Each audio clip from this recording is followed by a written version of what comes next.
Good evening.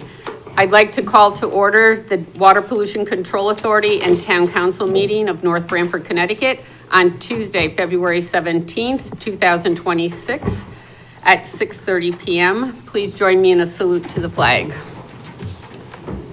I pledge allegiance to the flag of the United States of America and to the republic for which it stands, one nation, under God, indivisible, with liberty and justice for all.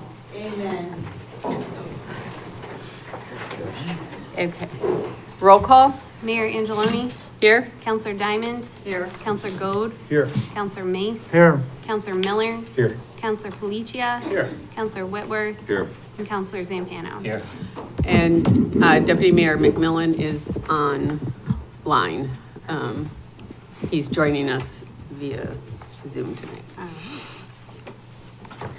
Do I have a motion to approve the minutes of the January 20th, 2026 WPCA and Town Council? So moved. A second? Second. Motion was made by Counselor Diamond, seconded by Counselor Zampano. Discussion? All in favor? Aye. Opposed? Abstain? Motion carries. Okay. So I am going to come around. Right now, we have two proclamations. The first proclamation is for Rare Disease Day, and I am going to call up Sam, Allie, and Lindsay, who are all residents of North Branford.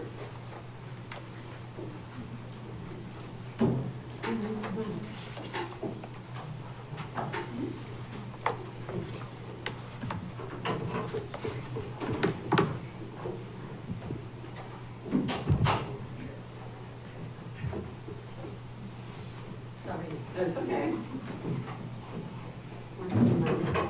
Doesn't matter, wherever you want to put them.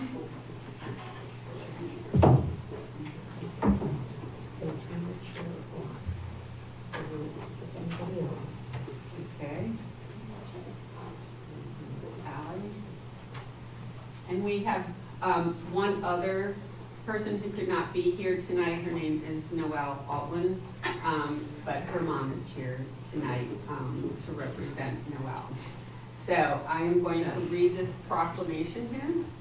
This is from the town of North Branford, the proclamation for National Rare Disease Day. Whereas there are approximately 7,000 rare diseases and conditions, each affecting fewer than 200,000 Americans in the United States, according to the National Institute of Health. Whereas while each of these diseases may affect small numbers of people, rare diseases as a group affect an estimated 25 to 30 million Americans. Whereas many rare diseases are serious and debilitating conditions that have a significant impact on the lives of those affected. Whereas while more than 720 drugs and biologics have been approved for the treatment of over 1,000 rare diseases, according to the Food and Drug Administration, 90% of rare diseases do not have an FDA-approved treatment. Whereas individuals and families affected by rare diseases often experience problems such as delays in obtaining an accurate diagnosis, difficulty finding a healthcare provider with expertise in their condition, and a lack of access to treatments or ancillary services. Whereas residents of Connecticut are among those affected by rare diseases because nearly 1 in 10 Americans have rare diseases. Whereas the National Organization for Rare Disorders is organizing a nationwide observance of Rare Disease Day on February 28, 2026. Therefore, be it resolved that February 28, 2026 will be observed as Rare Disease Day in North Branford, Connecticut, dated the 17th day of February and authorized by my signature, Mayor Rosie Angeloni, and members of the Town Council. So,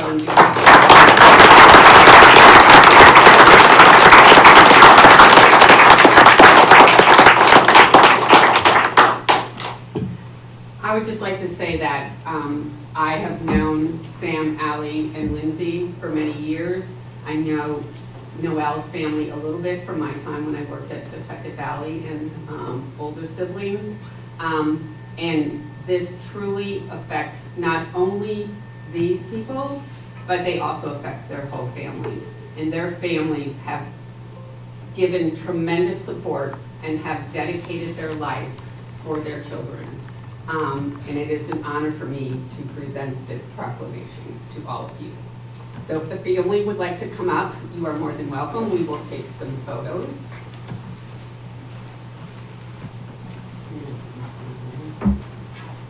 This is great. It's all good.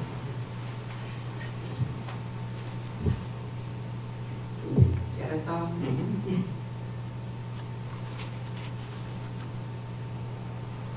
Okay. Thank you so much.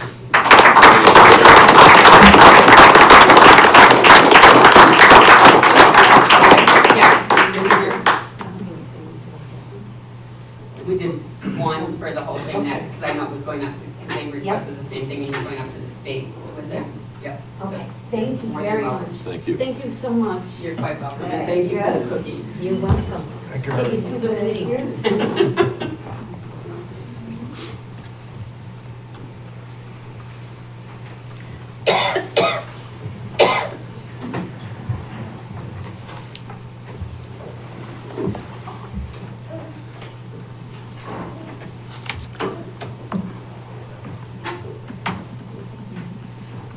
And we have one other proclamation here. And this was at the request of BH Care. This is for all of us who did not know, this is Problem Gambling Awareness Month. So whereas the National Council on Problem Gambling in the town of North Branford have designated March 2026 as Problem Gambling Awareness Month. And whereas problem gambling is a public health issue affecting millions of Americans of all ages, race, and ethnic backgrounds. And whereas problem gambling has a significant societal and economic cost for individuals, families, businesses, and communities. And problem gambling is treatable, and treatment is effective in minimizing this harm to both individuals and society as a whole. And numerous individuals, professionals, and organizations have dedicated their efforts to the education of the public about problem gambling and the availability and effectiveness of treatment. And whereas the National Council on Problem Gambling invite all residents of the town of North Branford to participate in Problem Gambling Awareness Month. Now therefore, let it be known, the entire town council, on behalf of the residents of this town, hereby proclaim the month of March 2026 as Problem Gambling Awareness Month, dated this 17th day of February 2026, and authorized by my signature, Mayor Rose Angeloni. So we will get that to them. Okay, moving on. Water Pollution Control Authority agenda. There's no, any correspondence or citizen statements regarding WPCA. No unfinished business, no new business. On to the regular town council meeting. First agenda item is community events and presentations. Michelle Loso from Seward and Monday is here to present the June 30th, 2025 audit for the town of North Branford. Good evening, thank you. Good evening, thank you. All the brief presentation, and obviously if anybody has any questions or follow-ups on the audit report that was given to you earlier, I think last week, please don't hesitate to ask your questions. Again, a little bit earlier than last year, a much better year in the audit process. We still encountered a delayed start on our final procedures, which was around late November, right before Thanksgiving. We were given the okay, that the numbers were good to pull from the Munis system. We had completed a significant amount of preliminary work throughout the summer. This year was also another challenge regarding the implementation of GASB 101 regarding compensated absences. that affected both the town and the Board of Education. It required recording a liability for accumulated unused leave that is more likely than not to be paid or used as time off. It really affected only the government-wide financial statements, and it did result in a restatement of beginning net assets of a reduction of $438,000. It is just an estimate, basically based on accrued vacation and sick time at year end. On the audit, it was an unmodified, clean opinion on the government activities, the business type activities, each major fund, and the aggregate remaining fund information. We did still continue to report the material weakness over financial reporting due to the financial close and bank reconciliation process. As we were auditing the year ended June 30th, 25, that had not been resolved at that point in time. So we had to continue to report that for this audit period. It has been resolved since subsequent to that through the bank reconciliation process and the financial reporting process. So assuming everything stays status quo, that will not be a finding for the 6/30/26 audit. We did perform a federal and state single audit again this year. The federal single audit, the town expended $3.6 million in federal assistance, primarily $1.2 million for the coronavirus state and local fiscal recovery fund, $1 million for the emergency operations center, and about $1 million for various education programs. The winding down of COVID relief funding, so we should see much less funding going forward into fiscal 26. Again, state and federal compliance, no material weaknesses, no significant deficiencies, or reportable compliance findings. Bonded debt, including direct finance leases, increased about $12.5 million. That was due to the permanent financing of about 16 million for both the high school and the police station projects, excuse me. The general fund balance stood at 11.6 million, an increase of about 388,000 from the prior year. Represents about 17.9% of the 25-26 budget, with your target at about 15%. That did come down slightly from the prior year. General fund unassigned fund balance stood at $9.3 million, which represents 14.35% of your 25-26 budget, where your target on that percentage is 10%. On the budget side, revenues were 1.27 million over budget, primarily for property taxes and investment earnings. Expenditures overall were under budget by $549,000. This eliminated overall both the budgetary revenue, eliminated the need to use the $1.1 million allocated from prior year fund balance. If anybody, I'll open it to questions, comments. Okay, so I have a number of questions Yep. for you. Okay, so there is a copy of the audit in our packet here. It was sent to us a week ago. This is just hard copy. So I'll just go through. So on page 17, there's a statement of activities.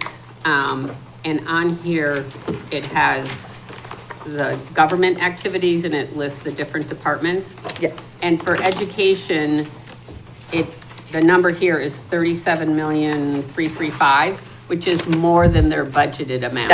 This encompasses all funds. It's not just their main general fund budget number. So it's not just our budgeted number? No, it's their cafeteria, it's their student activities, it's their grant fund.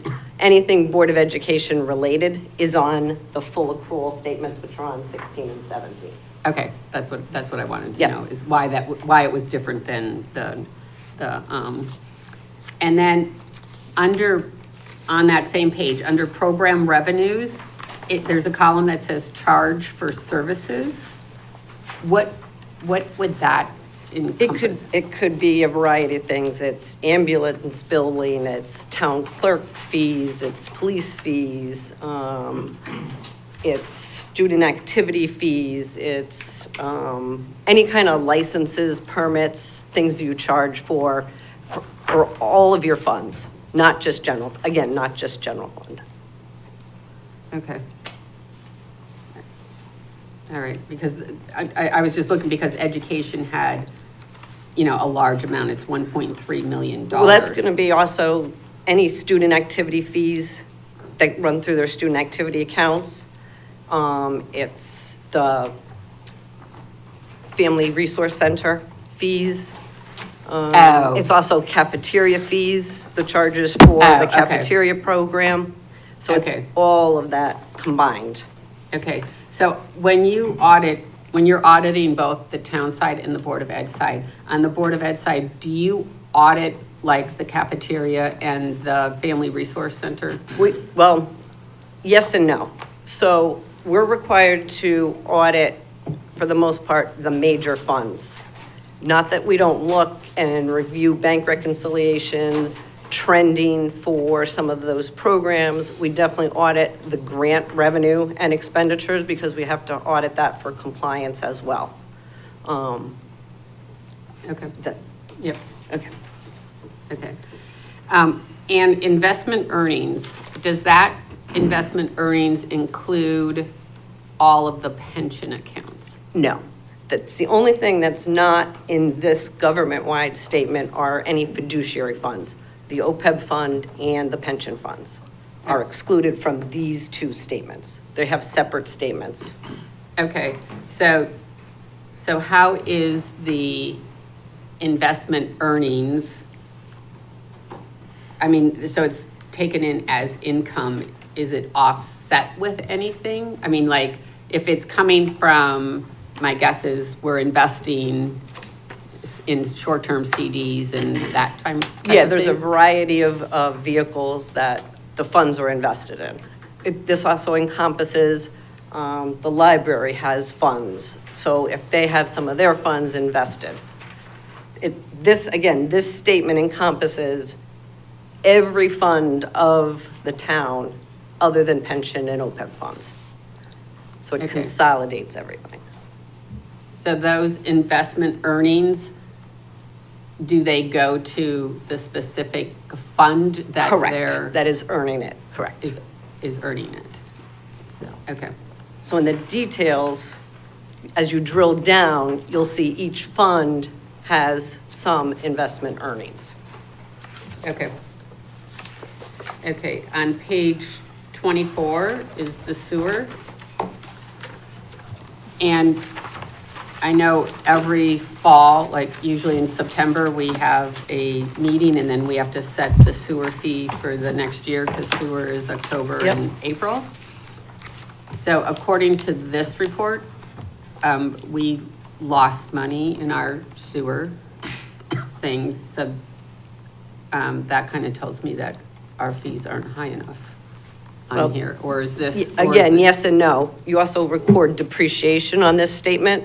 So again, it's a non-cash type of item. So you're losing money because of depreciation expense, which is about the middle of the page. I saw that, but 241. depreciation is less than the loss, so we're still losing money. No, your loss is 168, the depreciation is 241. Well, operating loss is 322,000. Correct. So Oh, if I you take go it without up, the transfer, yes. yes, if I go Correct. up above the line to operating. So I guess this is something we need to take a little closer look at the next time sewer comes up, because I know we've held our sewer fees. And I'm assuming that we have a carryover. I mean, that's what absorbs the loss. Correct. On there. Correct. You have a net position, well, again, some of that is your investment in the fixed assets of that. Okay. All right. And then on page 40, this is just something, this is on page 40 under note 2, the first bulleted item. This just needs to be changed because on the first Monday in May, the town council submits to the annual meeting that we have the budget referendum, which is the second Tuesday of the month of May. Oh. It used to be that we had the annual meeting but we haven't had that for a long time. So the referendum is the second Tuesday of May. Okay. On page 49 and 50 is where we talk about the bonding on here. So on page 50, there's 2 columns, one GOB and one is GORB. The RB is refunding, so is that we refinance the bonds? Is that what Yes. that is? Previous bonds had been refunded, correct. Okay, so the first 2 items on this list, is that the remaining balance Correct. of those refunded items? And they both, Those are the balances of those refunding bonds. correct? Correct. Correct, and those are the 2 that they'll be fully paid in 2027? Correct. According to that, so, which is approximately $4 million on here. So we're making progress on our debt service by these 2 coming off. Of course, everything below the line there is much higher because it's all of our big projects after that. But there is progress being made. On page 51, on its bonds, it's the authorized and unissued bonds, it's like the middle of the page there. So the first column is were all of our bond resolutions and what we authorized. So evidently, the top 3 items are the most recent ones. I guess the one that isn't on here that I don't know why it's not on here, why is communications not on here? I was wondering myself. Because we bonded for communications. But it might be all bonded already. There's still nothing outstanding, authorized and unissued. I'll double check that, but Okay, if it's already So- been authorized and the bonds are issued, it's not gonna hit this schedule. okay. Okay. So on the authorized and unissued in the far right corner for the new police station, the 4.45, my guess is this is the money we got from the state?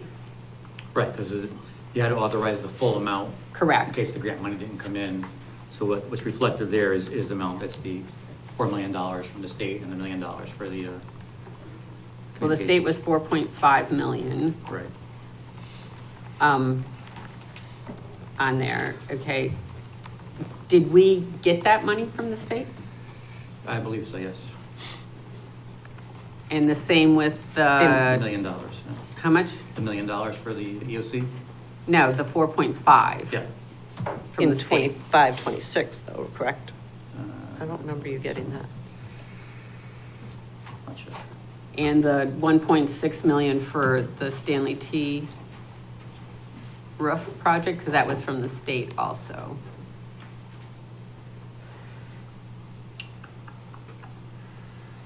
I'll check on both those. Okay, Yeah, I was gonna say, it might be a timing issue of when they came in. so once we get the money, then that number goes away from that column, because it's not It would be the other reduction, it would get into. under the grant and other Yep. reductions? So we'll check those two. Okay.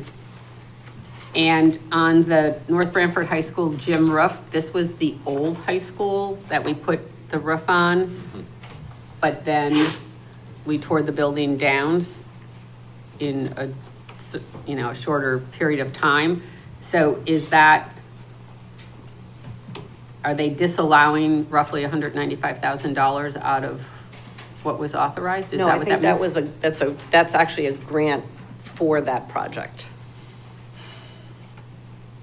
Oh, okay. Because I know there was question when we built the new high school as to whether we would have to pay back any of the, Old of that one for the high school, on there. And what is community and senior center relocation for 293,000? Do you, That probably goes back to when we moved from 1599. so we bonded to move? Is that what that means? I have to check. I don't think we bonded. Well, did you authorize a bond? Because it 'Cause says I think total that's in- authorized I and, think that's in the most recent OS, that's why that was in there, but we can check. okay, We'll check all those. okay. And then my last thing is on, page 58, it's the pensions. And it's just a statement in regards to this. I'm on the pension committee, so, you know, I'm familiar with our pension liability. And as you can see, the good thing is that our funding is going up on each of these pension accounts. So it's the defined benefit plan. That's what we're talking about here, not the defined contribution. This is defined benefit. So that we have three plans, the town plan, the police plan, and then the volunteer, which is fire department. So we've been reviewing this in pension committee. I am happy to see that the police plan is at like 70% now, which is great. The town plan is at 60, the fire department is at 58%, and stuff. But just to make a note for the public to understand, we are very well aware that we are underfunded on our pension plans, as are most towns in the state of Connecticut. Our actuary has been working on this. The plans are designed so that as we pay in, this amount will continue to go up and we'll get there. But as of right now, we have about $10 million that we owe to our pension plans. And we do take care of this every year based on the figure that they give us, but this is a debt that the town still has to pay on our pension liability plan. And we are doing that, and we're, whatever amount the actuary gives us each year, we do not skimp on, we pay it. And we actually, last year, we directed the police department, because their pension account is a moving target, only because they have both plans, the defined benefit and defined contribution. So the chief does a great job in trying to estimate what his pension contributions will be based on overtime and who's working the shifts. But we've now set in place that if there's any money left over at the end of the year, that money does not get spent on anything else. We take that overage and we pay it into the pension fund. As you see, we owe, several $1 million into the police pension fund. So that definitely will help us as we move forward on there. So those are my questions. I don't know if anyone else had questions. I just have one question. On page 59, is that, those rates of return, is that something that you were provided, or is that something that you? That comes out of the actuarial reports and funding.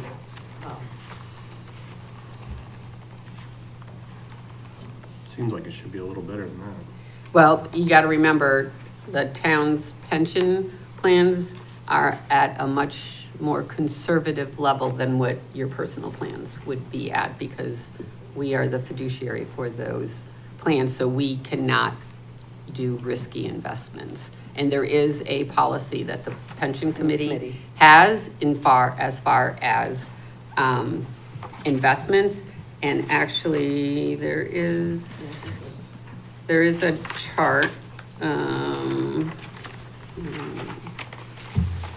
We will be getting the investment policy statement soon.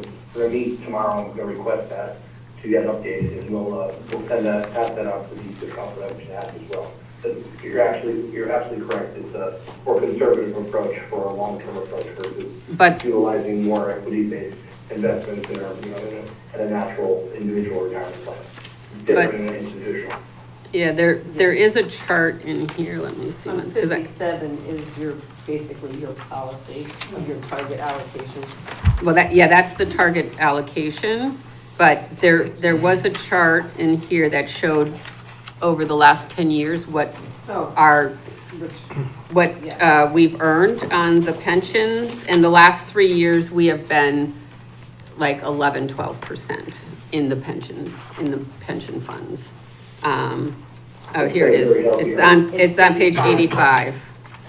So if you look on page 85, it will show you what the earnings have been on each one of the plans on there.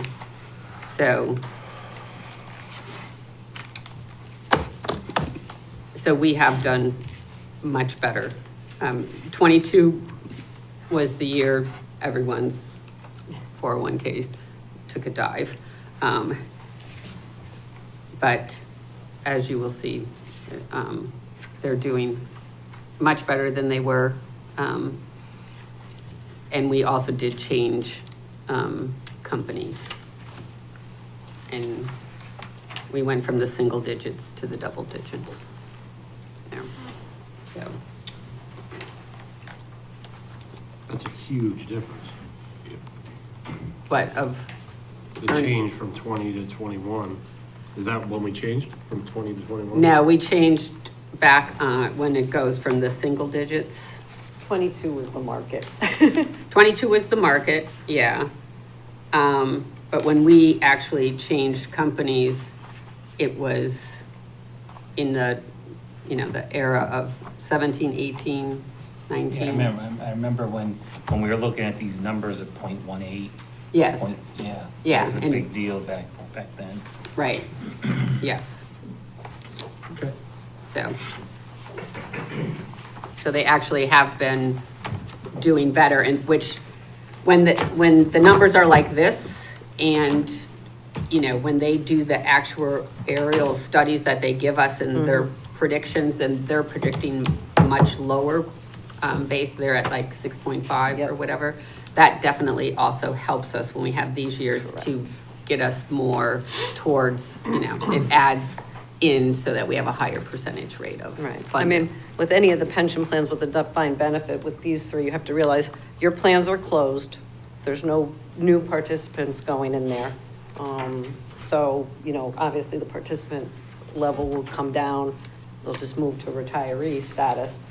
And again, the actuarial assumptions can sway the numbers significantly one way or another. The more conservative you are, the higher the liability potentially, as well as the market. I mean, the value on 630 is what's always used. So on 7/1, if it goes up or down significantly, so will your liability. So, But being aware of it and talking to your investment advisors and actuarial people are the exact most positive thing you need to continue to do. okay, does anyone else have any questions? Yeah, could you explain on page 94, is that what was budgeted, approved for that particular department and for the Board of Ed? Does that mean that the board has 669,000 left over at the end of the year? Is that what Yes, it means? but Yes. but Okay, I just want to also. make sure I understood that. But also that the 2% transfer is in the line above. So you'll see the negative 524, which includes part of their 2% transfer. Yes, so they're moving that over into their 2% fund. Okay, I just want to make sure I understood that. Yep, Yep. yep.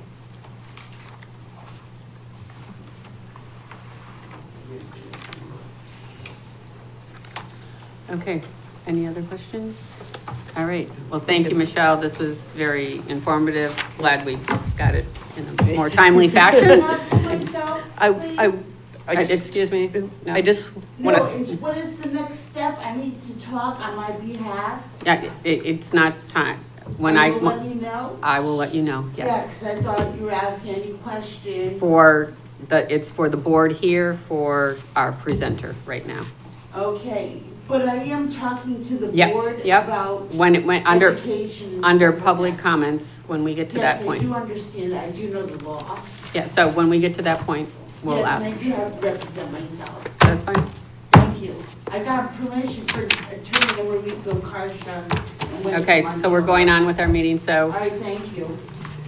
all right. so I will address those few questions that you have through Anthony tomorrow morning, and Okay. then we'll make sure we have all the edits that we talked about. Okay. Done as well. Great. And then we'll submit to the state and the feds. All right, thank you so much. Great, thank you all.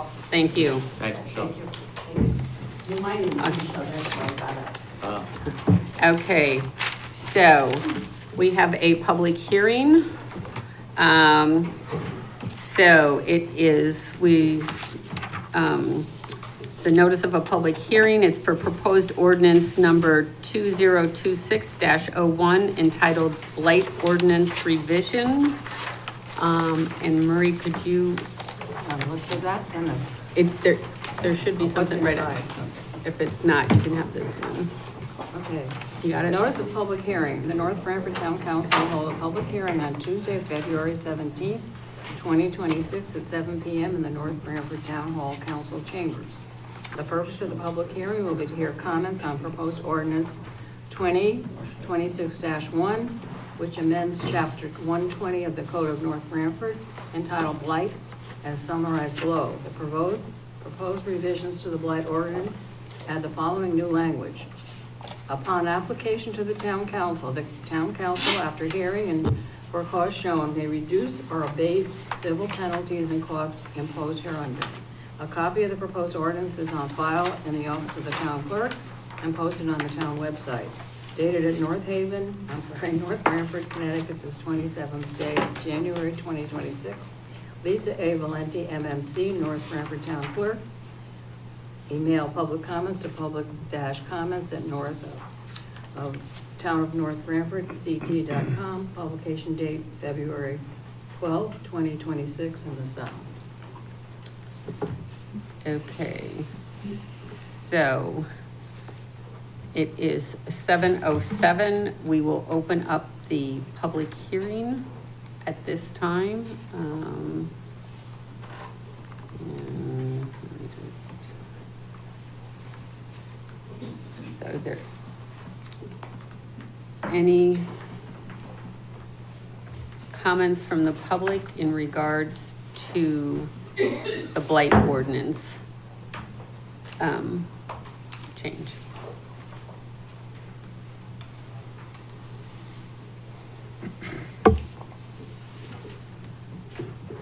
Any comments, public comments? Anybody can speak Hearing- now? Just in regards to the public hearing on the blight ordinance. That's okay. I got a Okay. degree in public speaking. Okay, so seeing that there are no public comments, the public hearing will be closed at 7:08. Moving on to reports of committees, boards, and commissions. First one is economic development. I have nothing to report. They did meet on February 2nd, and the next meeting will be March 2nd, but the restaurant month has started, and I'm sure the acting manager will give a report on that later. Okay. Thank you. Okay, Park and Recreation, their meeting is next Tuesday. Police Commission, We were not We- able we to didn't attend attend the because of the meeting. long Okay. executive session. okay. No problem. Fire Commission, The Fire Commission met on February 5th. I have nothing to report except they did go over a lot of needs that they're going to have for replacement of equipment, so that's going to be coming to our plate soon. And there'll be, the next meeting will be March 5th. okay. Planning and zoning, Meeting Thursday. okay. Finance Subcommittee. We met last week. There are a number of items on our agenda tonight. In fact, there's probably 3 or 4 of the items are on our agenda. They are busy into budget season. At this time, the town manager, interim town manager, is collecting all of the department budgets and putting them through. This year, we will be doing, the budget is done through Munis, which is a change for everyone. There will be a little tutorial tonight for council members to see if you guys, who wants paper and who wants to do electronic copy during budget season. So that's coming up in the agenda later. So our next meeting is scheduled for March. That may get canceled just due to our budget workshops, but we'll keep everyone posted on that. Public Safety Communications Subcommittee. The committee met on February 11th, but since the meeting, there have been some additional events that I really want to talk about. I'm kind of at the end of my rope on this, and I hope you'll give me some time here to listen to the problem. This town invested over $500K on a new radio system. We have terrific volunteers. We have firemen. I watched something happen this morning within my own community, how quickly they come, how quickly they're responsive, how they help people. I am upset right now about what's happening. First of all, the same thing happens at every meeting. We talk about the pagers. The pagers don't work. We have people on the commission, or the committee, who want to just take those pagers. I've said this before, but it really came out very strongly this last meeting. Throw them all in a box and send them back. Those pagers have been nothing but a headache since the day we purchased them. Now I get notification last night, as of last night, firemen are told to suspend the use of the repeaters. Now, we have repeaters in the trucks, now we can't use them because they're not working. Repeaters are there to improve safety, liability, to monitor what's happening, and now we're being told we can't use them right now. We have a pause.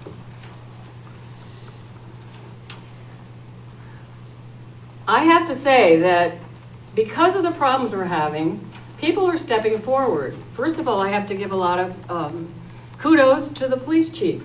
He took it upon himself to get information so we could change our 8-channel card that they need to a 16-channel card. That's an analog. We're supposed to be in digital, but he looked for a reason to help us, something that would hopefully promote safety, and he had to do that. I have to say, at this point, my big request, and I know the fire chief is here, and some of the fire commission members, I am going to ask very kindly that this council approve the Public Safety Committee finding, and I know it's not going to be an easy thing to do, but I think we need an independent person to come to North Branford to see what's happening with our public safety issues and to give us some advice. I think it's very sad that we have spent so much money and it's just not working. And this is a life safety issue. We don't want something to happen. I know that some of the commissioners that are here are very concerned. I think it's a very sad state of affairs that we had to be told last night. Pause, don't use the repeaters in the trucks. This town has spent a lot of money, and unfortunately, the person who designed the system is no longer with us. So we can't go back to this person and say, hey, what the heck did you do? I firmly believe, after listening to the folks at the meeting, and our acting town manager was there too, it's very frustrating.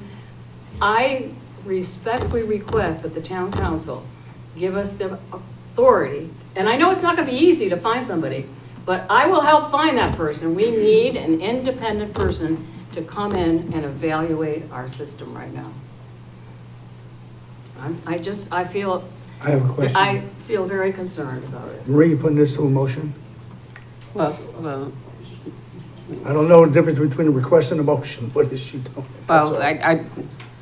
well, at this point in time, I mean, I think we just need, because if we get an independent person, we have no idea at this point, like, what the cost is. Well, that's or why I what- would do some investigating and Yeah. come back to you. I just want the permission right now to look for that person. Well, I guess I would defer to the town attorney first here to see, do we have any recourse at all? I mean, it's not 500,000 that we spent on this communication system, it's $5 million that we. Oh, I'm sorry. I thought- Yes, yeah, it's $5 million. I am so upset that. I know. You had the right number, just the wrong number of zeros. I'm not a math major.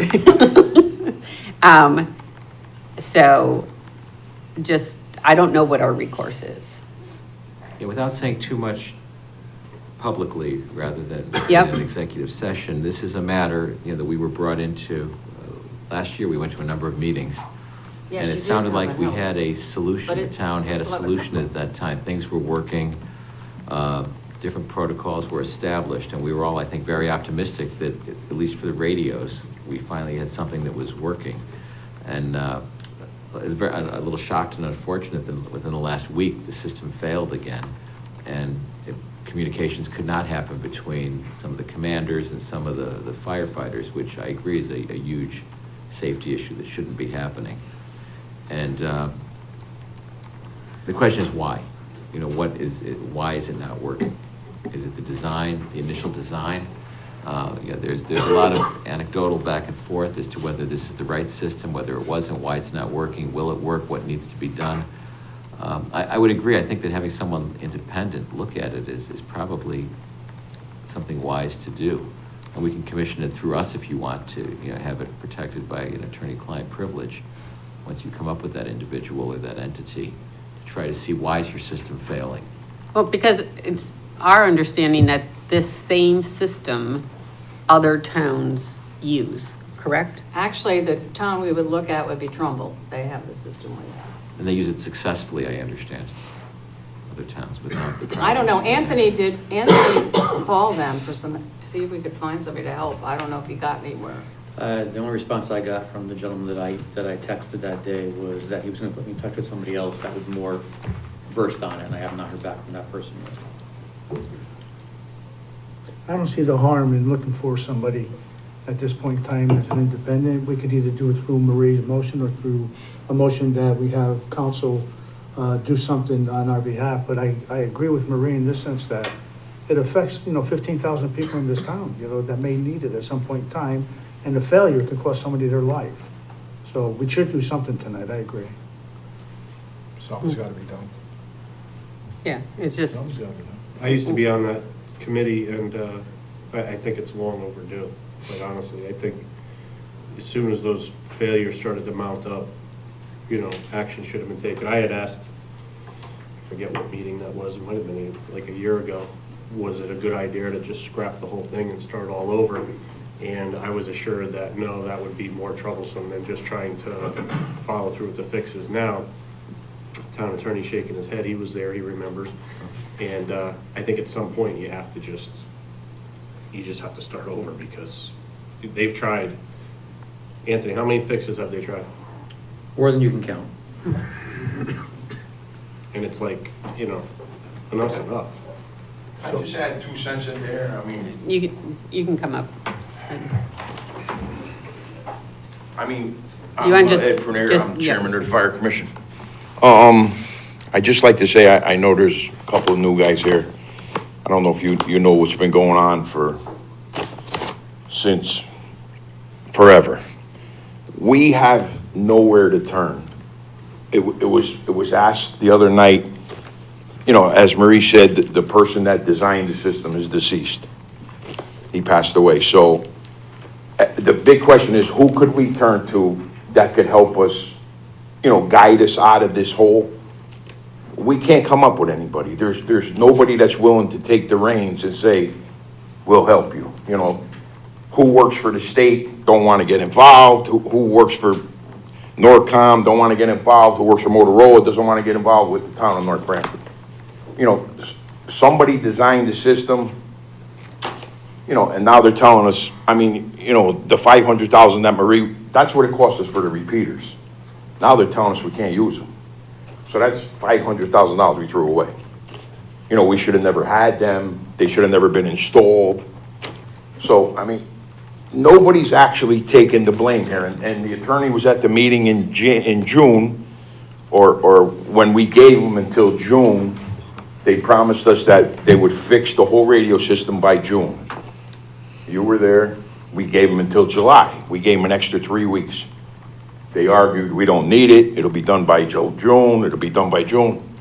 We'll give you till July, please. July 1st, we want the radio system to work. That's 8 months ago. The radio system is as bad today as it was in June, as it was when they installed it.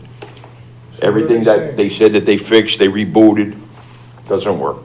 What are they saying to us? What is their answer to us? They don't, nobody has an answer. I mean, we meet and we talk about it, and there's nobody we could turn to. I mean, you know, we would have a guy in a Zoom meeting and he'd say, well, you know, I think, everybody thinks it's this, they think it's that, you know, stop using, I mean, Rich, you could help me out here a little bit if you want.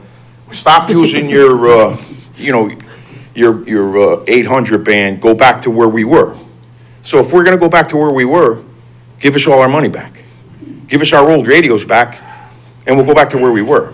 You know, make us go, we gave you $5.5 million.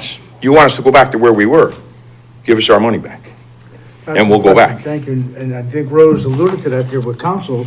Do we have recourse? Is there a breach of a contract there? Is there a breach of something that we can go after whoever installed this here, or whatever company is monitoring it? Is there any chance of that? Potentially. The question is, why is it not working? What is the problem here?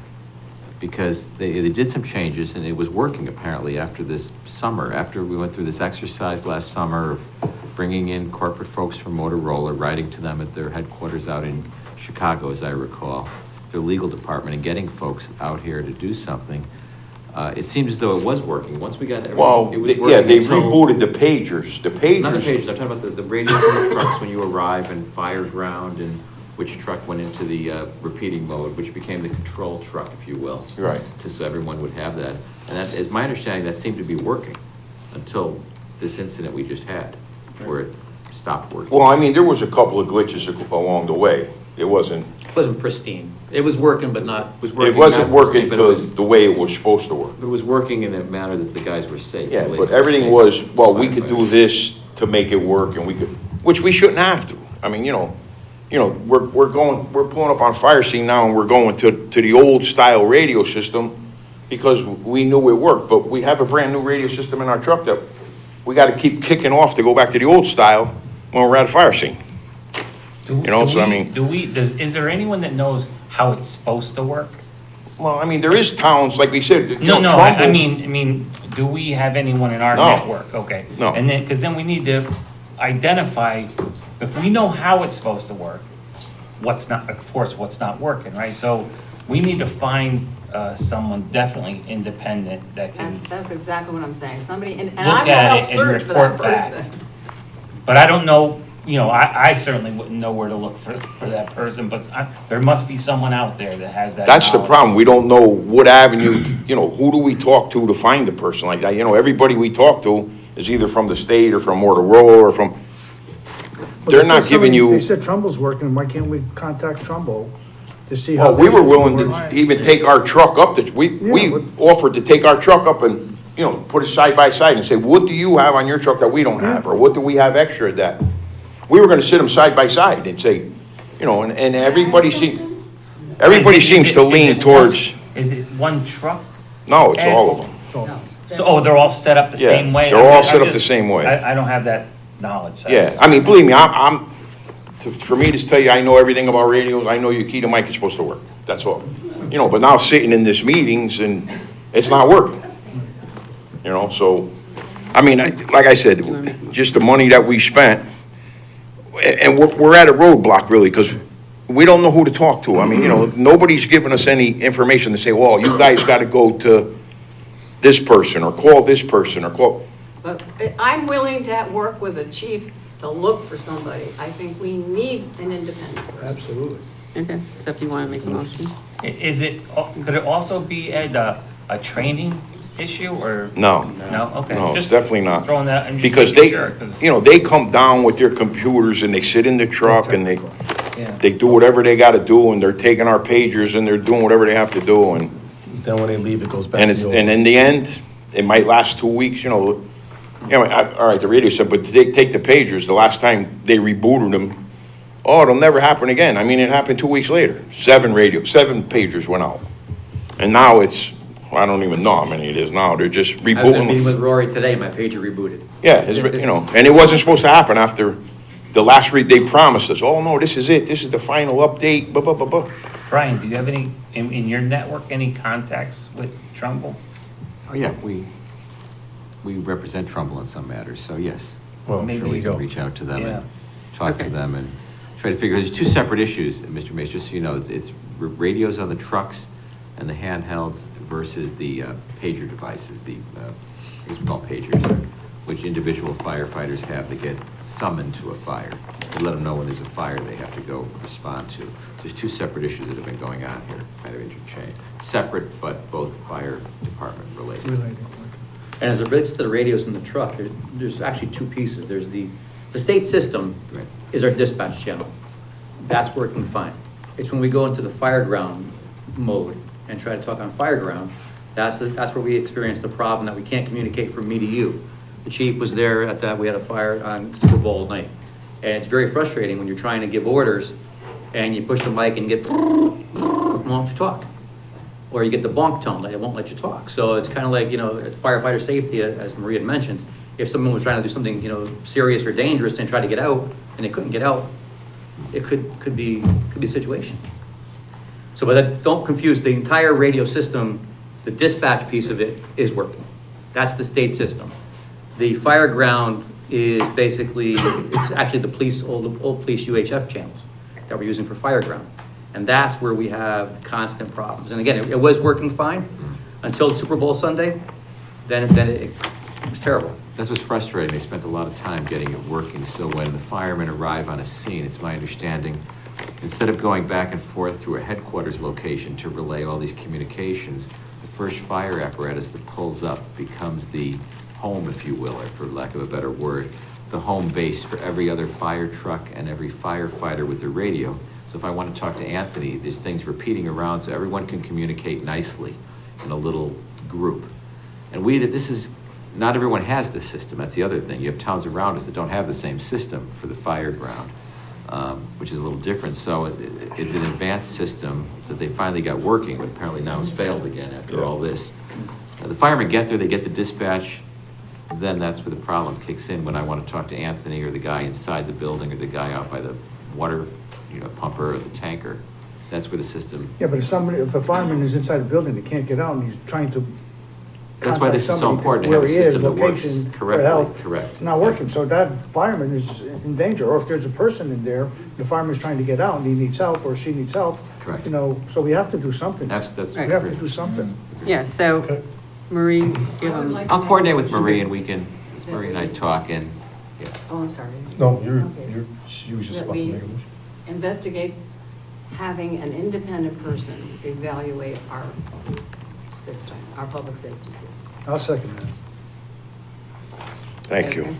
All right, thank you. And, all right, And report back at the next month's meeting, please, well, I don't, if they can find somebody.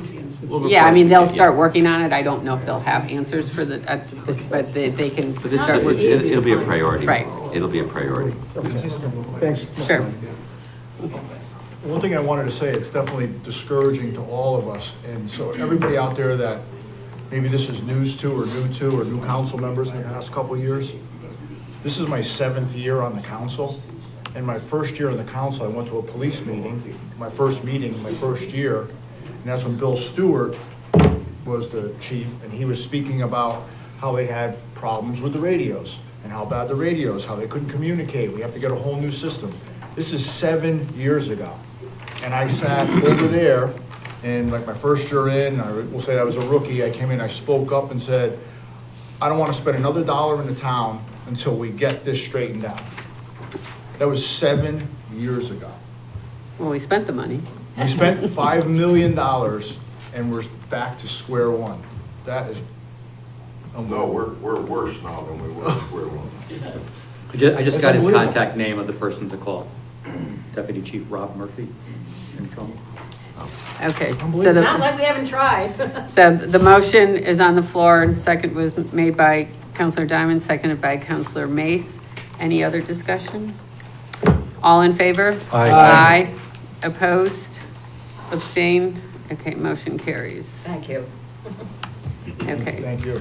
Next committee report is inland wetlands. There was a meeting. Okay. And then blueprint committee. We had no meeting, we didn't have enough attendees last month, so. Okay.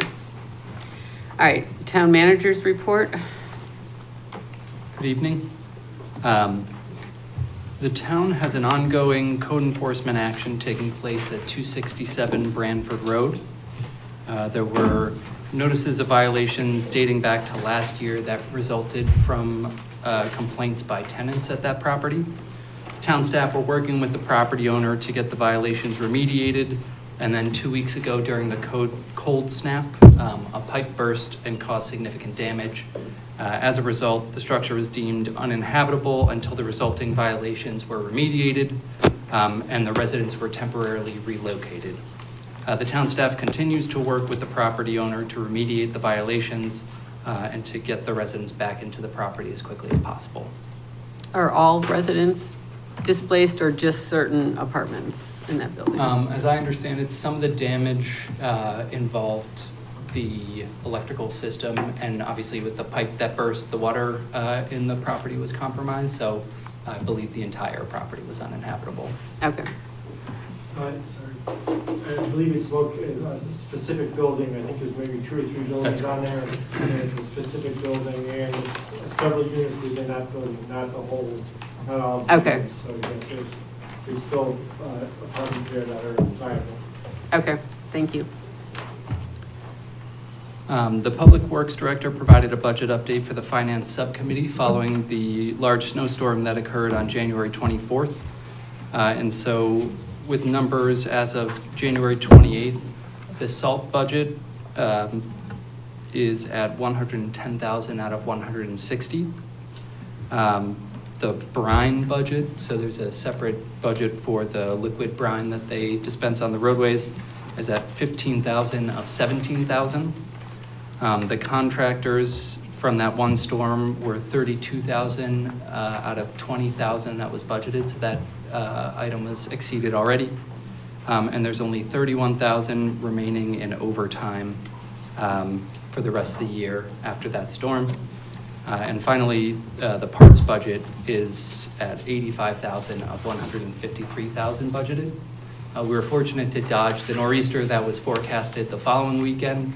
And depending how the rest of the winter goes, you know, the budget may end up okay, but just to keep the council aware that it's trending high and may run over. As was mentioned earlier, I've begun meeting with departments to review their budgets for fiscal year 26-27. As of this morning, I've met with all the smaller departments, and we start tomorrow with the larger departments with police and fire. We expect to be done with the departmental reviews by February 23rd. And there will be some information later this evening for what the council should expect on your end so that we can solicit any feedback and incorporate it into the procedure. We received notice from the town clerk's office last week that the deed finalizing the transaction at Central Plaza has been filed. So I'd like to thank the council for your responsiveness and flexibility in facilitating the transaction. It could not have happened without that, so I wanted to thank you very much. Regarding HB 8002, I provided an update last month that I would keep the council informed as we got more information. Earlier in January, I met with SCROG staff, with Mayor Angeloni, and we ran through some of the timelines associated with the bill. We also received information regarding SCROG's role in the processes, and had the ability to ask questions and address concerns that were local to North Branford. Many of the finer details for the procedures are still being worked out by the state of Connecticut, but we'll continue to work closely with SCROG to address our concerns. Some questions that we asked, there is part of this bill is a statewide developable property inventory. And with such a large portion of North Branford being open space, we wanted to make sure that that was being taken into account. Likewise, previously there were affordable housing plans. Those have been replaced with what they're calling housing growth plans, and the content of those plans is still being determined, but we wanted to make sure that any developments that happened while those plans are being developed will count towards any allocations that the SCROG gives for the town of North Branford. The first deadline is going to be July 1st, which are some mandatory zoning changes.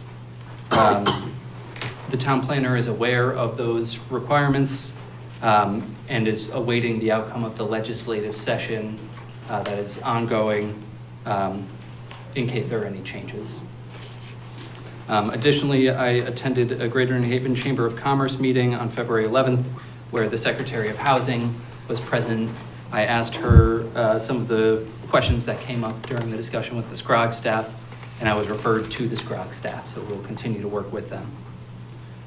Restaurant Month is underway in North Branford. February is typically a slow month for restaurants, and so the intent is to bring awareness and hopefully drive some business to the many wonderful restaurants we have in town. New this year is, in return for participating in Restaurant Month, we're making featured posts on the town's social media highlighting the participants. And we hope to strengthen and broaden Restaurant Month for next year. We encourage the residents to participate and be entered into a raffle to win hundreds of dollars in gift cards to local restaurants. And finally, the library is again offering the virtual tax assistance program. This allows IRS certified tax preparers to do income tax filings for households with income below $69,000 a year. Clients must have a valid email address in order to participate. Interested residents can call the Smith or Atwater libraries. Librarians can assist with scanning any documents required for filings. And the libraries also have copies of state and federal income tax forms for all residents. Okay, thank you.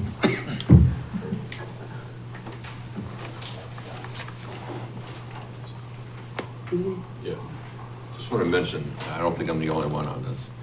I thought Public Works did a terrific job of that last major storm. Absolutely. If relatives live in Branford, Milford, they said when they got to North Branford, they were actually able to get where they wanted to go. So hats off. I don't think I'm the only one that feels that way. That's terrific. It's noticeable. Yeah. Yeah, Bob, thank you very much, because my mailbox was still standing. Okay, town manager's report for permanent project building committee? So at the police department, warranty items continue to be addressed. They're still working with the contractors through the HVAC adjustments, and the cracks in the driveway are under review. At the high school, the glass replacement remains in progress. 2 pieces remain needing to be replaced.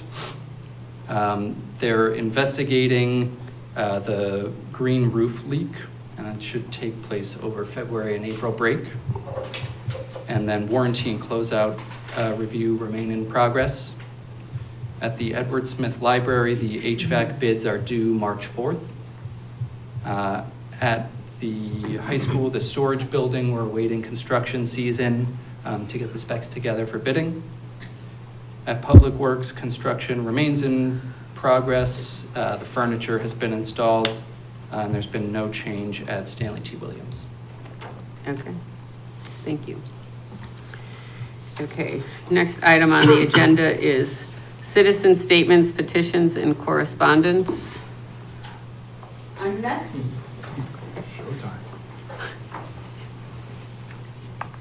Okay, you need to state your name and address for the record. And just a reminder to anyone who comes up, we do have a 3-minute limit on speaking.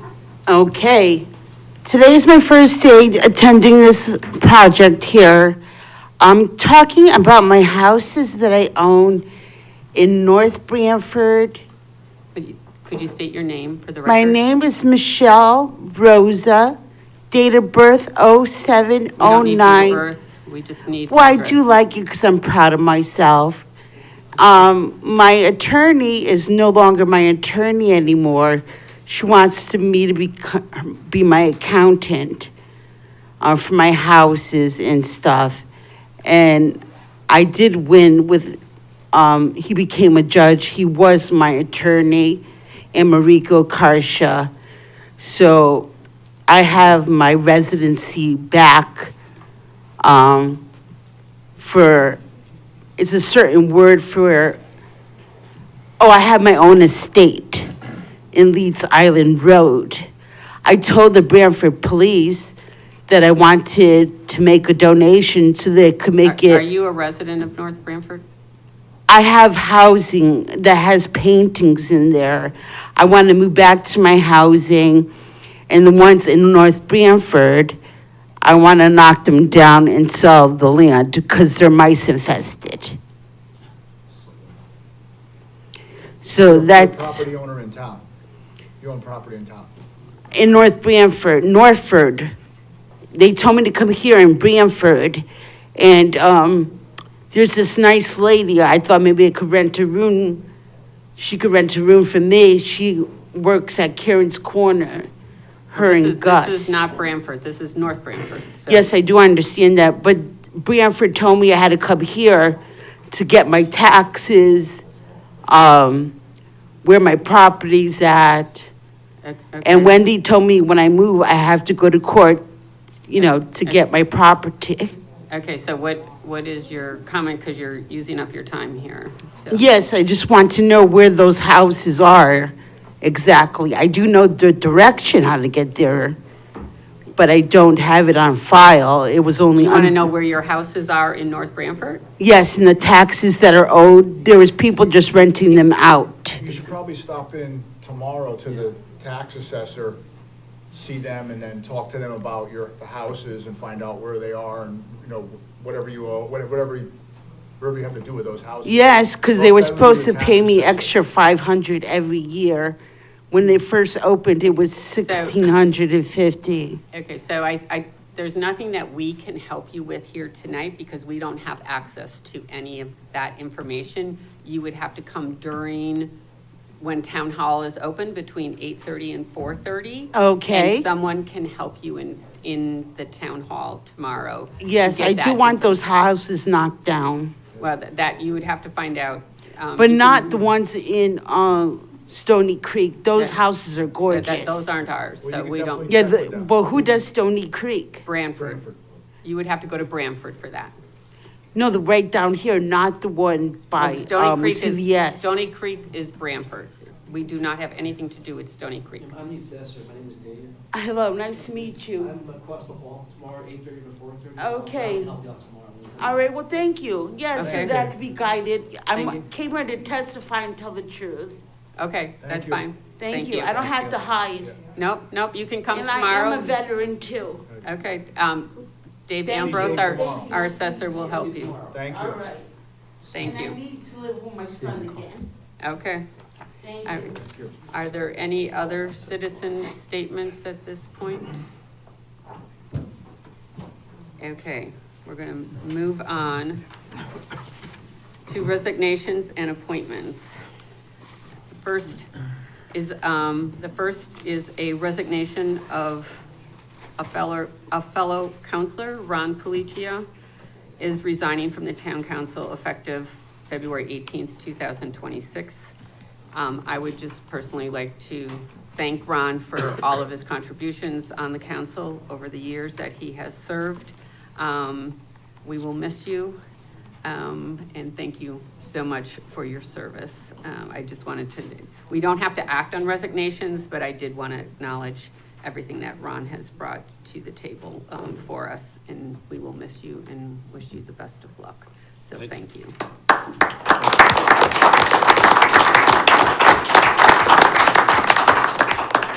I'd just like to say thank you to the citizens of North Branford for supporting me for the past 6+ years. I'd like to recognize all the town employees. I think we have some of the absolute best town employees here. They service our small community, but they do a fantastic job, as other council members were saying. I've been saying it for years. You instantly know after a snowstorm whether you're in North Branford or one of the surrounding towns, without a doubt. The staff in town hall is amazing, and what's really made this enjoyable to me has been my counterparts here on the town council. Everybody brings something a little bit different to the table. I have a tremendous amount of respect for everybody that participates. I don't think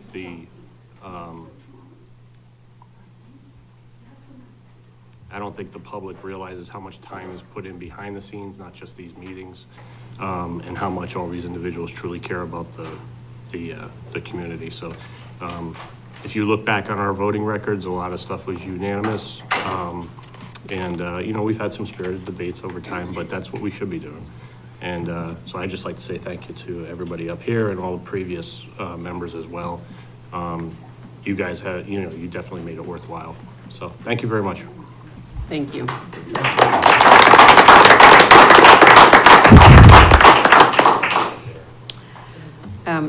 The next resignation is from Al Rose. Al is resigning from the Permanent Project Building Committee effective today. And he is doing that because of the next item on the agenda, and that is, do I have a motion to appoint Al Rose to the Town Council to replace Ron Policia to fill out the remaining term effective February 18th, 2026? Motion. Second. Motion was made by Counselor Goad, seconded by Counselor Policia. All in favor? Aye. Aye. Opposed? Aye. Abstain? Motion passes. So we will be welcoming Al Rose back. And I'd just like to thank Ron for, you know, the timing of all of this. It's before budget season, which is maybe a good thing for him, not to have to deal with all of that, but it's great to get a new person on right at the very beginning. And Al is a veteran to this, so the learning curve will be short for Al. Thank you very much for that. Also, we have a number of appointments and reappointments that I would like to do in one motion, unless someone has an I'll move objection. to accept the appointments and reappointments in block under sections 12D through 12L. Second. I'll second. Motion was made by Counselor Mace, seconded by Counselor Zampano, to do voting on all of the appointments and reappointments. Any discussion? All in favor? Aye. Opposed? Aye. Abstain? All right, motion passes. On to unfinished business. First item is 2025 grand list. Good evening. Ron, it's been a pleasure. Thank you very much. Now that reval is behind us, the town has returned to a more typical growth pattern. What we're seeing again is the normal activity that drives the grand list. Things like building permits, personal property additions, fewer asset retirements, and ongoing discovery work, rather than large market swings. Overall, the net taxable grand list increased by 13.5 million or 0.72%. For perspective, if we look at non-reval years from 18 through 25, the average annual increase was about 1.18%. So this year falls well within the normal range for North Branford. Let me walk you through a couple of past grand lists for context. In 2018, growth was about 1.25%, mainly from a value review of the town's life care facility and the utility revaluation slash audit. In 19, growth was 1.11%, driven by a higher number of new homes and permit-related adjustments that allowed me to go in and revalue income-producing properties. In 21, growth reached a decent mark of 3.17%, and that was largely solely because of a $33 million increase in motor vehicle ground list. In 22, growth was 1.72%. That was supported by motor vehicle increases, infrastructure upgrades by Eversource. In 23, we had a modest growth of 1.8%, mainly due to fewer building permits and reduced personal property activity. Now on to this year. Real estate. The net taxable real estate grand list decreased slightly, well, more than slightly, about $3 million or 0.17%. The main reason was an increase in the exemption for permanently and totally disabled veterans, totaling about $10 million. Personal property. The net personal property ground list increased by $7.7 million or nearly 14%. This reflects a review of exemption claims that did not qualify under state law, along with effective discovery using near maps. Motor vehicles. The motor vehicle grand list increased by $8.6 million or about 6%. Vehicle values are beginning to stabilize as we enter the second year of Senate Bill 501. The first year created a downward adjustment, which was expected, and current growth now reflects more typical activity from new purchases and normal turnover. Overall, the grand list reflects a return to steady, predictable growth following reval. Thank you. Does anyone have any questions for Dave at all in regards to the grand list? There also is an item on our agenda under new business. Since Dave is here, before he leaves, it's item 14B, if anyone has any questions in regards to the 66 Great Hill assessment that's in the packet. You can just ask Dave your questions now before he leaves, and then we'll take action when we get to it, if anyone has any.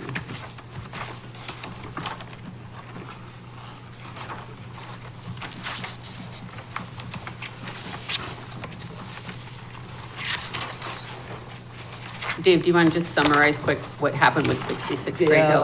Taxpayer brought to my attention that her escrow was increased by $5,000, and so I immediately looked at the value of the property, and the property is a slightly above average range ranch, and the value was close to $1 million. So it was a red flag. In mass appraisal, these things get by every once in a while. You do extensive quality control, but sometimes these things miss. And I did a personal independent appraisal of the property, which you see in your packet, lowered it to X amount of dollars, which is, it's a fair and equitable value.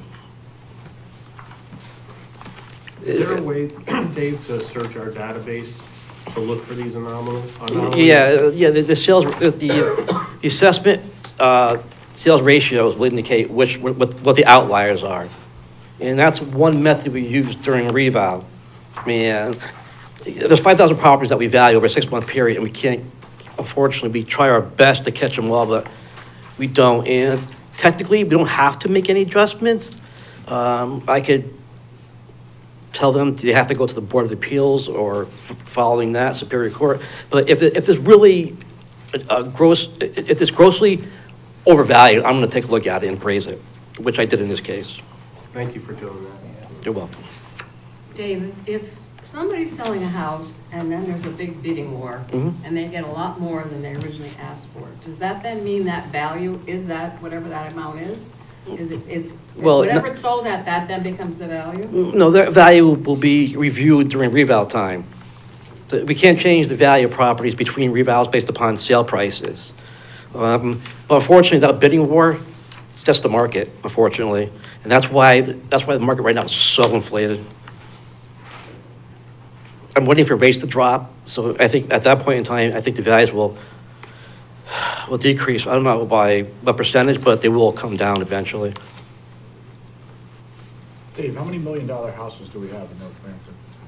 Got 20? Before reval, we had one. Thank you. You're welcome. And most of the $1 million houses are located on the new subdivision on Lucia Drive. People paid a lot for those properties.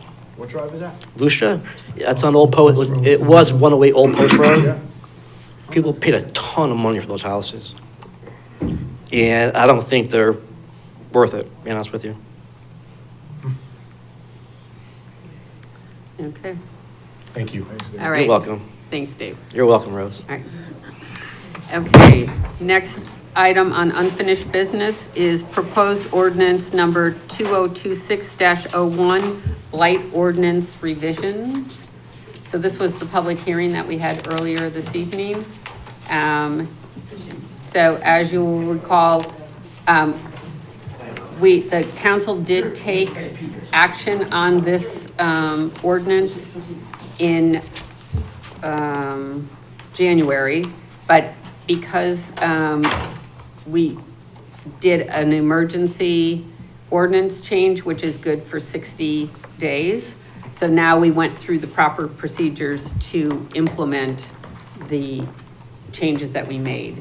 And basically, the change in the ordinance is that it gives the council the ability to waive any fines that were imposed on a property at their discretion. And every case is an individual case. So that was not in the original blight ordinance, and that has been changed in here. That's the only change that was proposed in here. So I can make the motion Yep. that the town council approve proposed ordinance number 2026-1, blight ordinance revisions as presented. Do I have a second? Second. Motion was made by Counselor Diamond, seconded by Counselor Zampano. Any discussion? All in favor? Aye. Opposed? Aye. Abstain? Motion carries. Okay. The next is set public hearing regarding ordinance number 2025-2, Chapter 182, entitled Peddling, Hawking, and Vending. So we talked about this before with the police chief, and we were waiting for some more information on this, correct? After the last meeting, the police chief, the town attorney, and I met to discuss the ordinance to try to come up with some suggested language for you to review. And so provided with the memo is a red line version of that draft ordinance. And essentially, it exempts mobile food vendors from the requirements of the ordinance, as well as tag sales, garage sales, and events hosted by religious groups and nonprofits. And we think that this accommodates a lot of the discussion that you had last month while still protecting the town from like itinerant salespeople who would still be subject to the requirements. Rory, I have a question. On the bottom of each page, there's a set of numbers. What are those numbers for? Those are, I can answer that question. Those are internal numbers from our computer system where documents are saved. Okay, I was just kind of curious. Yeah, it's when you do revisions, it picks up revisions and versions. It's a very high-tech file management system that I can't do anything about. No, I just. It has nothing to do with the ordinance. Has nothing to do with the ordinance. I or know, the but town. I'm curious because there's numbers at the bottom of the page. I'm trying to have, what are these numbers for? So this here, my understanding is just, it's not the rates that we're gonna charge, that the licenses that they have to buy. This is just a proposal just to change some of the language about the difference between a mobile food vendor and a stationary food vendor. Is that what this is about?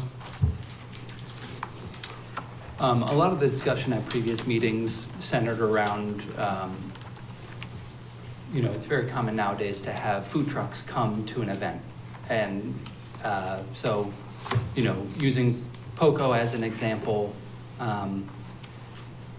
they would have been subject to the ordinance, or same if a church wants to do a carnival and they have food trucks come. So they would have had to pay for this license. So now food trucks are exempted entirely. And then additionally, anything from a nonprofit or religious institution. So if a church wants to have a tag sale, they would be exempt from the requirements. So the true food trucks come to, say, a church carnival or something, they don't have to pay a fee to the town to attend that event and sell their wares? Is that what this is changing? Correct. They still have to do East Shore Health, that's totally separate. East Shore Health has their own regulations, so this does not exempt them from that. They would still have to do East Shore Health. This would just exempt them from having to pay an additional fee to the town of North Branford, which was handled through the police department before. So It then was we're- not a big revenue item, if that's your question, because. I was just gonna say, I know what's you're the going. revenue? Is it big, is it small, It or? was a very small number, and it probably made more work for the police trying to manage it, because there were so many exemptions. If a food truck went to a church or a not-for-profit doing it, or a school, it would be exempt. So the question is, when do they have to issue the permits? How do they track them down? Okay. And from a health and safety issue, you've got the health district taking care of food trucks and monitoring them. And this also has always exempted farmers, so it's not gonna hurt any farm stands, the corn stands, the vegetable stands. What it does really address is the issue that the police have, and those are the itinerant door-to-door people showing up to make sure that they've been vetted by the police, that they have their ID before they go knocking on the doors trying to sell you, not to pick on a vendor, siding, windows, driveway ceiling, whatever they're selling, the home improvement type vendors, which I think they get most of their complaints and concerns All right, about. thank you, Brian. You answered the numbers and you answered we're not losing that much revenue because of this here. Thank you. All right. I'm good, Chairman. Okay, so there is a suggested motion here. I make a motion that the town council set a public hearing for Tuesday, March 17th at 7 PM to hear comments on proposed ordinance number 2025-2, chapter 182, entitled Peddling, Hawking, and Vending. Is there I'll a second that. Motion has been made by Counselor Diamond, seconded by Counselor Miller. Any further discussion? All in favor? Aye. Opposed? Aye. Abstain? Motion passes. Okay. Rory, when, say we have 50 food trucks, does East Shore Health actually come by and check all of them to make sure they have their paperwork and everything, that they are certified? It's actually even before the POCO. There's mandatory food vendor that they have to meet, and the meeting is run by East Shore Health. And East Shore Health comes every single day of the POCO Fest and checks them Thank out. you. So, yes, Thank you. yes. So it's all on, East Shore Health dictates as to how that goes. Perfect, thank you. Mhm. Okay, next item, proposed charter revision. So as you know, we had put out a notice that we're doing charter revision, looking for people for charter revision. They were applications were due in on Friday. Rory is in the process of going through and vetting them, because some of the people that have applied are on other boards and commissions, and that was one of the things that you could not be on a board or commission. So at this point in time, while we're still going through that, we don't have enough applications. So I would like to just open up applications for another month yet, until March 13th, to get more applications. I was gonna say, extend it for another month. Yeah. Did we get out the publications in the Totucket Times and the Sound? Yes. Okay. We had notices in there and on our website, so we'll just, same process. Let's try for another month, yeah. Yeah, just to get the word out, to get some more applications in. But in the meantime, we can go over this kind of time frame so that we know where we're at.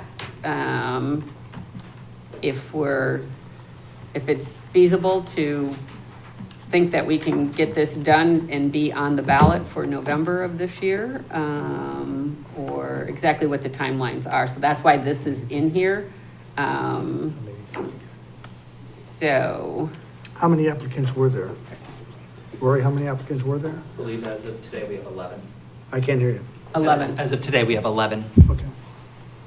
But you said majority of them are already on commissions. some are.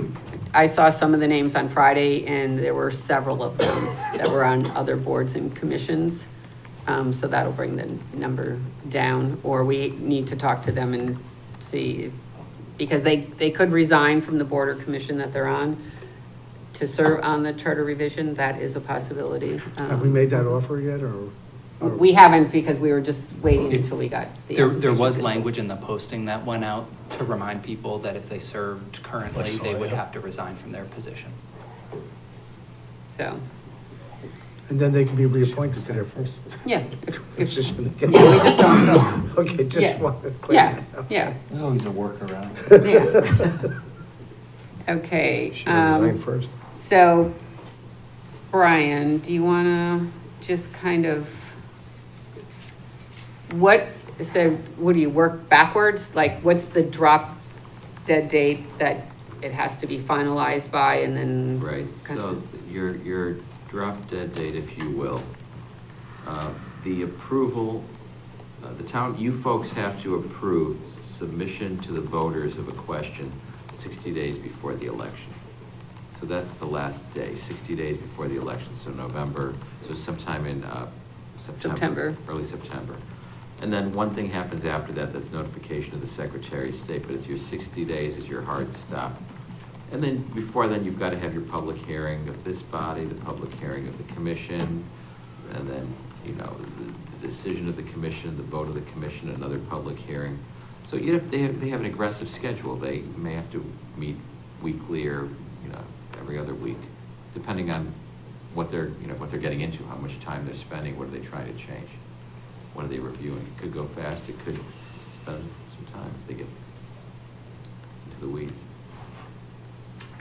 But it can be done, you're still not, Okay, so when does the clock start ticking? Like, when the committee is formed? once or it's formed, it has to get to an election in 16 months, so. 16 months from when the committee is formed? Yeah, it's from the date, I believe it's forming, I've got my notes here, hold on, I can tell you it is, hold on a second. The town council must specify by resolution when, I'm sorry, not here, when the commission shall submit its draft report. They have 16 months to submit a draft report to you. Oh, okay, So they can submit their draft report in 2027, summer of 2027, to get, might be tight, that's gonna be a little tight, but they can still get on the ballot for 2027 in that case, if they wanted to. okay. And if you're trying to use that election and not the 26th election. All right. Okay, so it's 16 months from the date. No later than 16 months, they have to submit that report. You have to give them a date when you want their draft report. Okay, But you cannot give them more than 16 months. So if you appoint them next month, you don't want to give them 16, that's a little bit too much. You're going to be very tight the summer of 2027. right, okay. So can we get it done this year, or can we get it done this year? You could if you wanted to. I mean, Okay. it's not, I think we can still make the schedule, yeah. They have to have a number of meetings, though, they got to get moving. It will be very tight, and the council also needs to give them direction of what we want them to look at. And so if you haven't looked at the charter, you know, you need to do that to bring it forward to a meeting, rather than us, you know. You keep may asking. make recommendations to them, so Right. that may be helpful. If not, you're going to have a group that has no recommendations and no guidance other than look at the charter. We can help them do that, but if you had specific things you'd like them to look at, that would be helpful. And you may not. You may. Well, can I ask, of the 11 people that have submitted interest, how many of them are not on a committee or commission? Rory's in the process of going through that right now, on there. The ones that I saw, and I don't know if I saw the whole packet, there were 3 on, out of that list that were on a board or commission. So I think there were 9, so that left 6. All right, so let me ask you this here, Counselor. If, What's the number? You want the number? if we don't get 7, but we have 5, and we start with 5, can we add to the Charter Revision Commission as they're going along? I don't believe so. I think you have to, I'm calling up that statute right now. Membership. I think you should also have alternates too, Within because 30 days people don't after the, realize what they're getting into.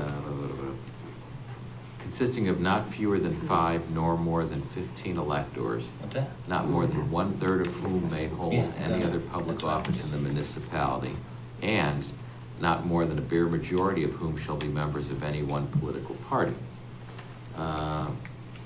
It doesn't talk about alternates, but you have to have regular members, so you should just appoint your members, but make sure you have enough members. It says no less than 5, but No fewer than 5. I know we thought, and Rose mentioned at the last meeting, that the ideal number would be 7, not too big, not too small. Correct. But if we don't have 7 and we have 5, and we start with 5, Mhm. can we add interest if people want to get onto it after I we don't think so. start I it? don't think, No. I don't think so, no, because they wouldn't have been there for the entire process. I think We're, you could- we're just gonna extend it for 1 month for Okay. more applications on there, and then see what we have with, from there. Okay. And I'm good with it. go forward. Brian, so when we talk about charter revision, we're just talking about this one document? The charter, the town charter. Right. Not the ordinances. So what's, I thought there's another piece that's called the code. The code, that's the code of ordinances. So how you look at it, your charter, if you look at the federal government or the state government, you have the US Constitution, you have the state of Connecticut, we have a constitution in Connecticut. The town of North Branford has a constitution, it's called the charter. It's the organic law of the community, it's the governing document of this community. You also have ordinances, you have federal statutes, you have state statutes, and you have local ordinances. Your ordinances are your local laws, such as the one we just talked about, the food truck, peddling, hawking, such as the blight. Those are ordinances, and they're in your, what's called your code. So they're not looking at the code. These are not revisions to the code. These are revisions to the charter.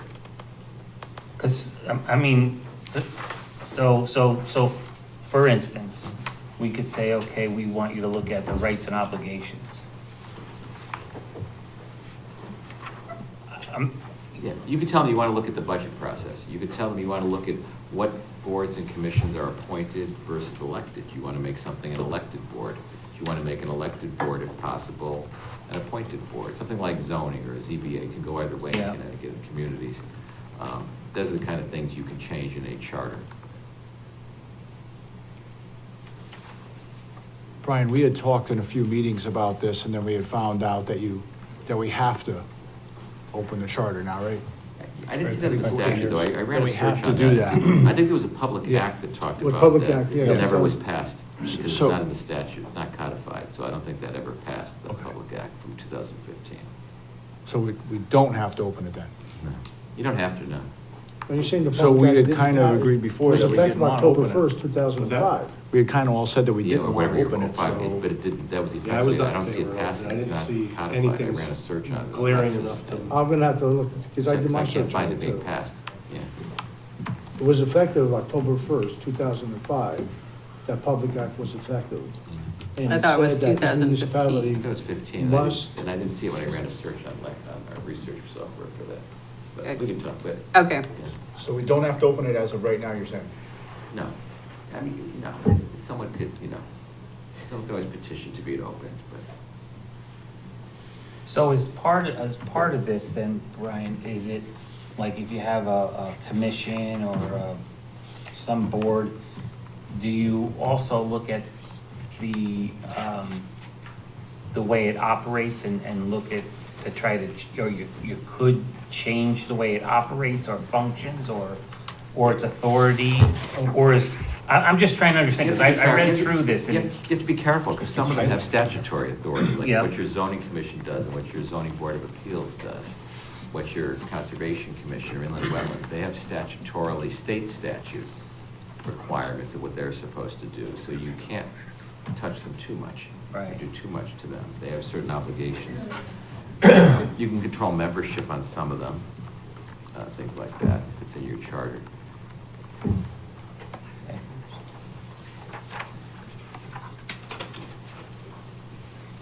A lot of the things what commissions end up doing are either changing budget timing, budget process with public hearings, referendum, reorganizing government in some cases, you know, who reports to who, if there's a report structure in your charter for that town. What boards and commissions are elected and which are appointed. That's the kind of stuff charter revision looks at. Okay. Very high level, but fundamental to the community's operation at the same time. because as I read through this, the other night, and it's like, there's not a lot of meat and potatoes in a sense that, and that's where I was trying to figure out what is our goal, or what are we trying to achieve, or, you know, what can we achieve, or what should we achieve? All those thoughts were going through my mind. That's the question. Yeah.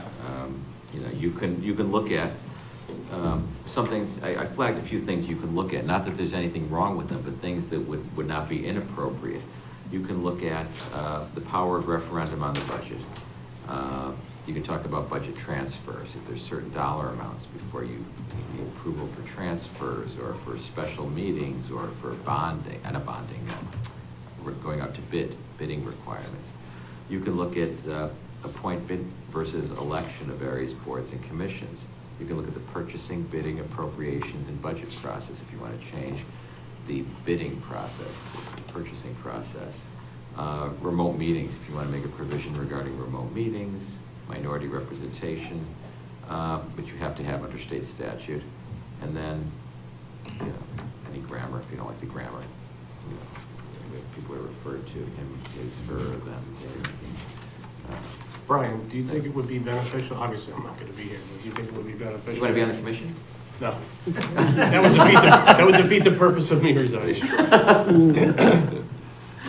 Would it be beneficial, you think, to everybody if, because you guys, your office represents some other towns, just to have like sample town charters of what you consider as a good town charter, or That's a tough question, Or whether not. it's a good charter. No, because every town will do things in their charters, commissions, which we may not personally agree with, but will, if that's what they want to do.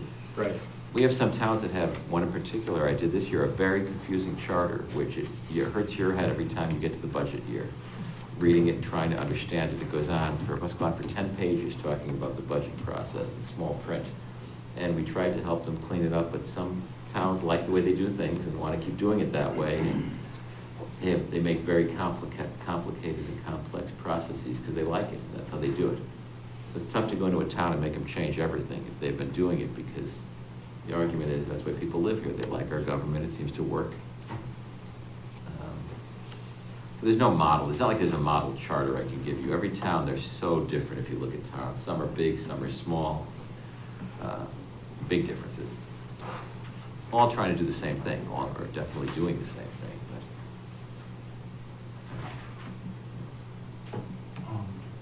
Madam Mayor, I'd like to make a motion to, upon the confirmation of the town attorney, that we do not have to open the charter, that we do not open the charter.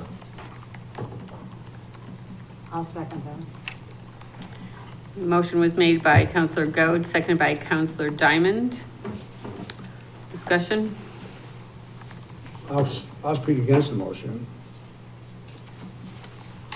I read into the minutes, and I'm going through last month's minutes, and I read clearly the statute, although the bill isn't in here, where it said,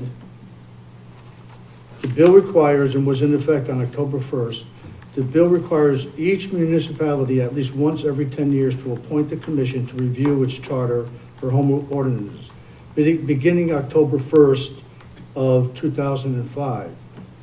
The bill requires appointing authorities to appoint the commission at least once every 10 years fully to review the charter for home ornaments. That was done in October 1st of 2005, and it's been October 1st of 2015, this past October 25 was 10 years since the bill's passed. He believes the last charter revision was in 1994. So I read the bill that was passed in May of 2015. The bill was passed, and it took effect October 1st. I think the motion is out of order because it violates the bill that was passed, that each municipality will do a charter revision every 10 years. And 10 years has passed.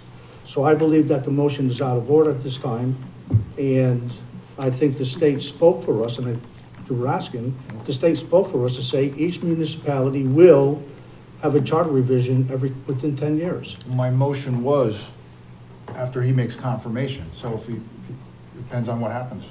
What our town attorney says, that's what we'll go by. Well, what the town attorney says, we don't have to go by. I mean, there's a difference I'm gonna go by there's a what he difference says. of opinion. I'm going by what our town attorney says. Okay.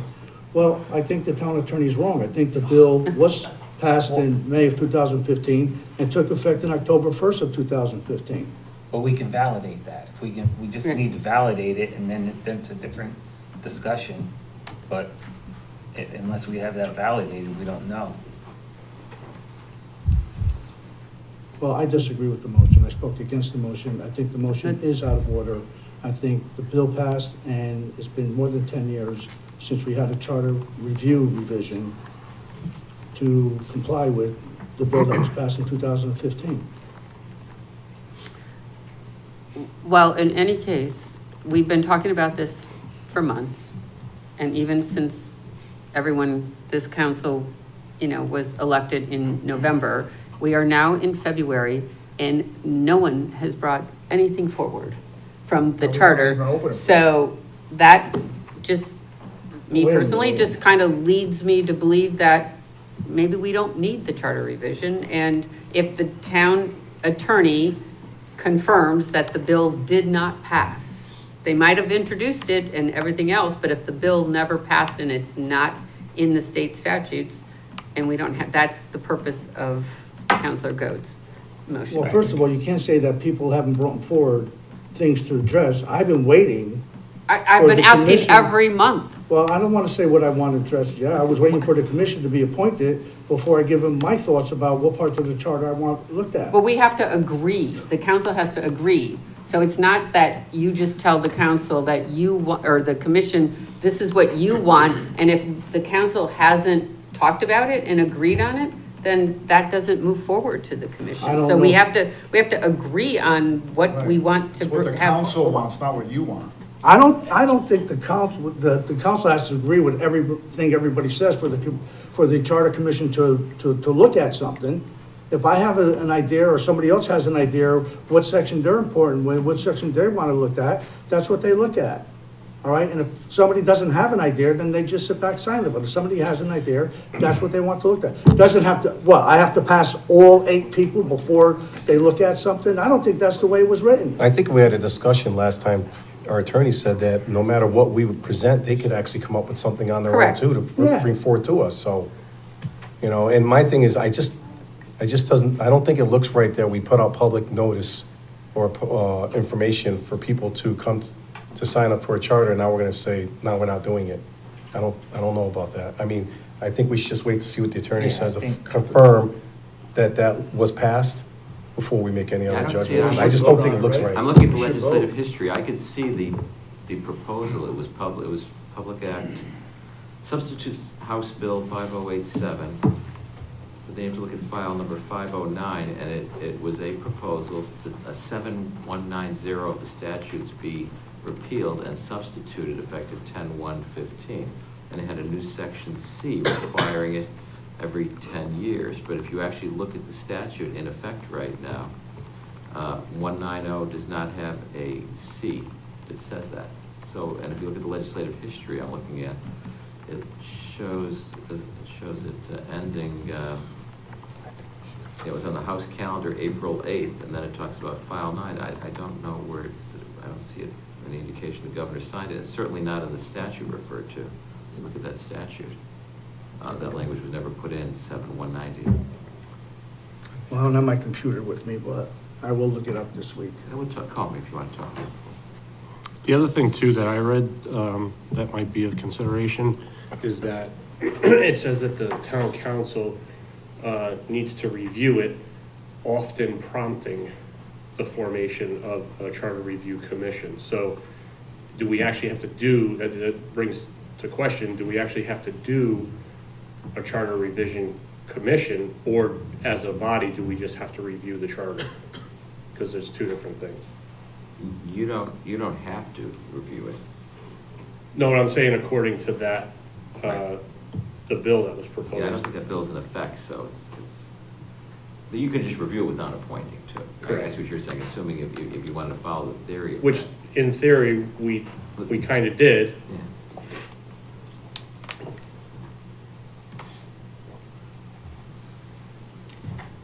Well, I also think that Craig has a valid point as well. We advertised and people have come forward. I could certainly wait for Counselor to do whatever his research is, because I'll do my research as well, to see if that bill that was passed in 2015 and took effect in October, May 2015, took effect October 1st of 2015. I didn't read anything that it was repealed later on. I don't think it was ever enacted is the problem. I don't know that it came out and was signed by the governor. Well, if I read the information right, it said that it took effect, it was passed in May 2015, it took effect October 1st of 2015. But what he said Why was would- that what was enacted didn't have that section in it, section C, which referred to the. Well, I don't have my computer to verify Well, what we'll he's just looking at. validate it and see where we are. You could validate it. Maybe you can call Brian and you guys can collaborate and. If he buys lunch, I'll call him and Okay. Okay. If you All run, right. if you run a search, for instance, on Lexus, the old I high-tech don't use way, LexisNexis. Connecticut law does Okay, not so we're gonna explicitly take a mandate vote requirement on, for charter review. the motion. Yep, roll call vote. Mayor Angeloni, Can you just read the motion? Yeah, I was gonna ask, thank you. To restate the motion, just so that we're all sure. Bless you. thank you. Upon confirmation from the town attorney, if it shows, now, I'm putting this together here. Upon confirmation from the town attorney, we do not need to open up the charter. Is that my understanding? Yes. Yes. Do you have the For the discussion in motion. there? Oh, yeah, I have the Yeah, discussions she in was there. she was just doing the motion so that we all understand what we're voting on here. So the motion is not to open up the charter once. On confirmation of the Upon town attorney, the then town attorney. no such action is Of, required. on public act, Right. whatever, Yeah. what was it? Just so The that- motion was to take no further action regarding creation of a charter revision commission upon confirmation of the town attorney that such action is not mandated at this time. Okay. Something like that. What he said. Okay.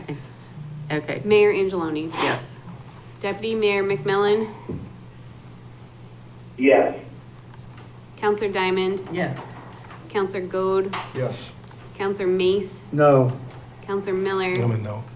Counselor Palacia. This is upon confirmation by the town attorney, right? Yep. Correct. Yes. Counselor Whitworth. No. Counselor Zampano. Yes. Okay. Motion passes 6-3. But we're gonna still pursue this extension for Get People, right? Well, How long before you'll know, Brian? What? How long before you'll actually know the definite answer? A week, by this time next week. yeah, so we can hold off on extending until we. Yes. Yep. Okay, next item is flags and brackets for town center. Mr. Celentano. Good evening. Little different than charter revision here, so flags and brackets. Just as controversial, though. Yes. So last month, we came to you with a proposed replacement of brackets, American flag, and holiday flags for the town, the two town centers. The price was a little hefty, so the consensus of the council was to hold off on the holiday end of it.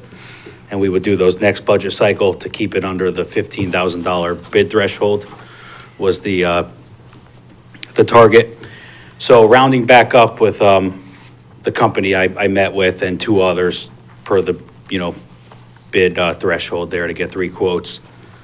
It turns out they were supplying us with double the brackets that we needed. They were assuming that we were putting a holiday flag on one side of the pole and the American flag at the same time. We just want one set of brackets and we're gonna seasonally rotate them. So with that being said, chopping the brackets in half and re-quoting it, we could purchase both style flags and the brackets and stay under the $15,000 bid threshold, which would put the whole project to bed now and hopefully get 3 decades out of it like we did the last ones. And it was verified that they're made in the United States? Yep, made in the United States. The company here, Main Street Designs, they have a whole YouTube channel of them making them, and we're buying factory direct here. And there is a sample somewhere behind your desk there, if anyone wanted to see it or feel it. Really? Yeah, they're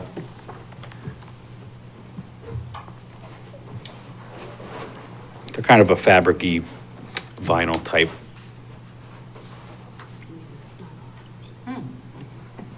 Okay, so these are then bracketed on top and bottom, so Yep, vertical. Okay, Yep. okay. And that works for, the holiday flags, the American flags down the road. If we ever wanted to do something for the POCO, it would fit the same brackets and.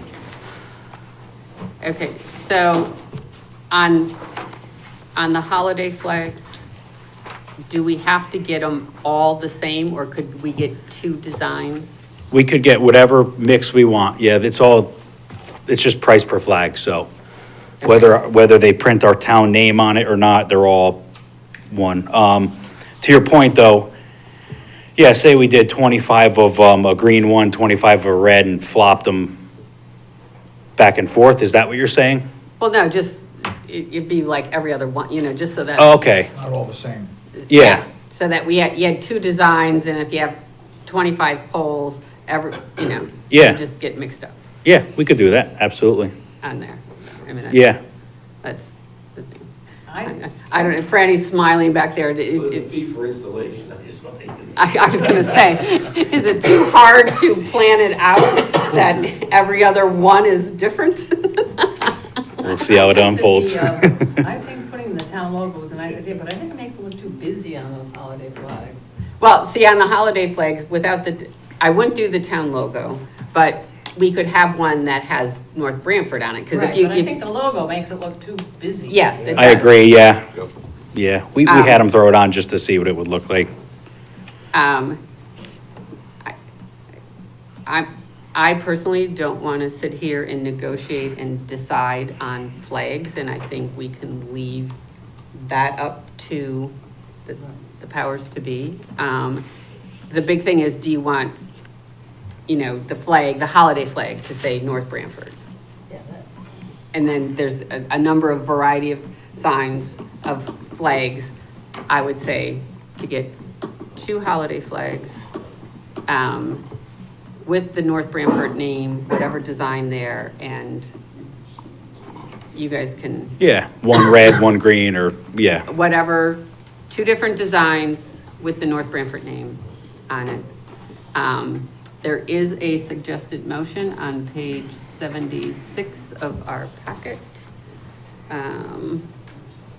Motion to approve the quote of $14,998 for Main Street Designs for 50 US flags, 50 holiday flags, 50 brackets, and to take it out of contingency. Second.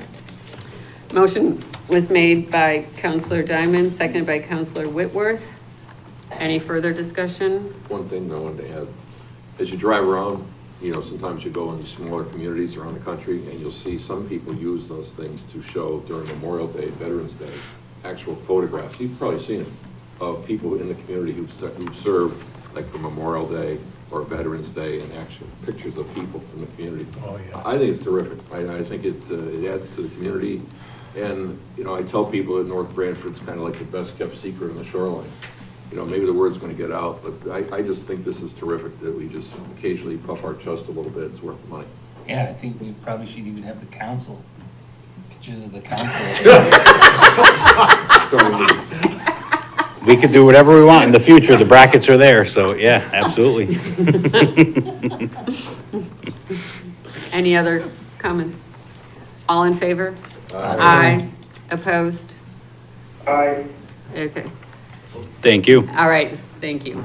I'd like to go back to one item and take up the bet for lunch with Vince, because I've confirmed it never came out and got voted on the floor or got signed by the governor. If you go through if you dig in the So legislative was the history. bet that he would pay if he lost? Yes. Is that it? I just want to put that on the record so it's clear. I didn't hear what you said. You gotta buy lunch. Sounds like a yes to me. All in favor, we should take a quick vote. If you're coming to North Branford, I'll take you to McDonald's, so. Well, it's restaurant month. It's restaurant month. You gotta patronize. McDonald's is a restaurant. They're not part of the group. I gotta do my research. Okay. And one quick thing on the side, just on the banners, we represent a number of towns that have these. Some towns go to local businesses or different groups and have them make donations and sponsorship for these, whether it be the seasons or the local businesses. Sometimes will advertise. Right. You could do a lot of creative things with them, or to honor a veteran, honor a graduate, things like that. Put your kid's picture up there that's graduating. Well, once we have the brackets, You have a lot of it's things you it's can do with these endless. once they're up. Yeah. It's endless. Yeah. Franny just wants his guys Still to got a keep shot, changing flags all year round, Sponsor right? yourself and put your picture up there, Tom. Right. Yes. Okay, the administrator equity adjustments under unfinished business, will happen later, because that's an executive session, and then we'll come back to that. Next item is Reed's Gap Road property request. Likewise, that'll be after executive session. Okay, all right. Under new business, first item, finally, Chief Lovelace, Axon body camera, taser, and in-camera contract. Thank you, Madam Mayor. In your packet, you should have a copy of a proposed 10-year contract with Axon. And I also submitted it's a little flow chart. It gives you some questions to answer stuff. Another packet in there as well, just so you're well aware of what we're looking at. When you look at that total cost, that is not, I didn't double it like Dan did with brackets. That's the actual number.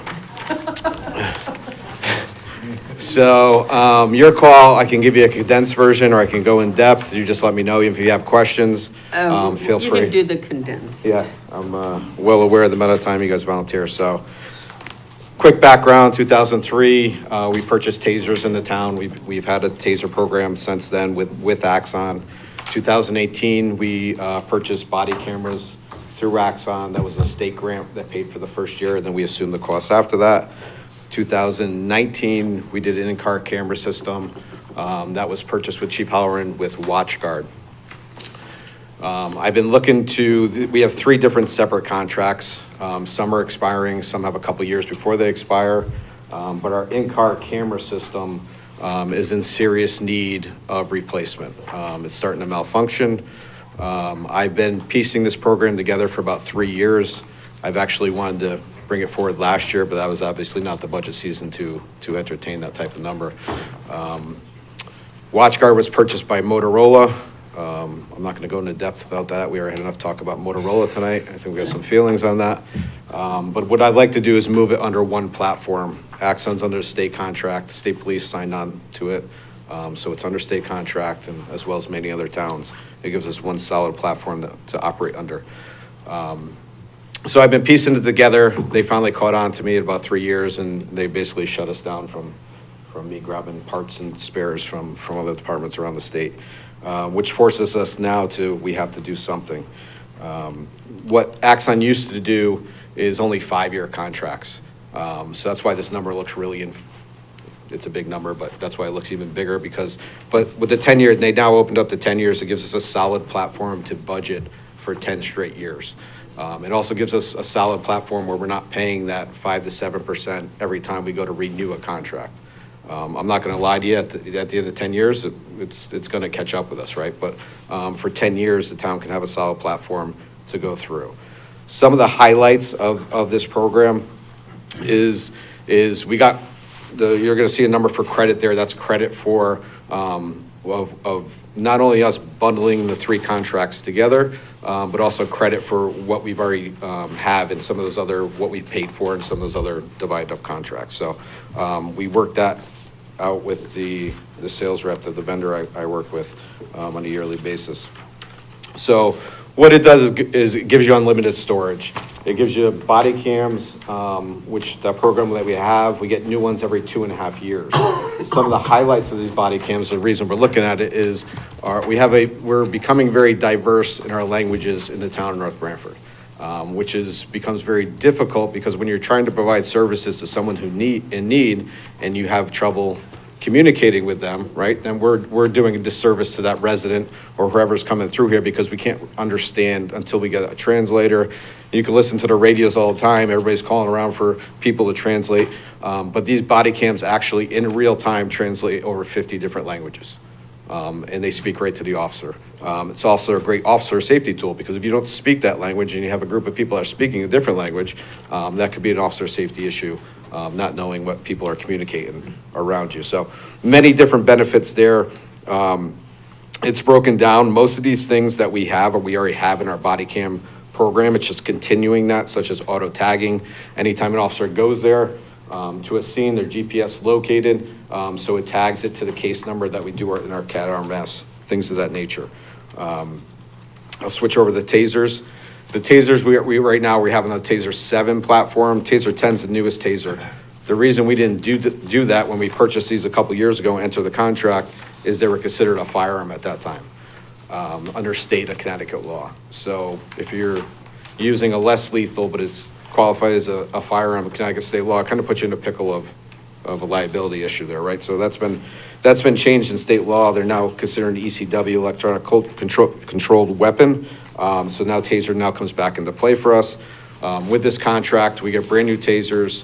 We get new tasers every 5 years. The technology doesn't change as fast as the body cams do. But every 5 years, we get brand new products, not refurbished, brand new products to our officers, all included in this price. The camera system.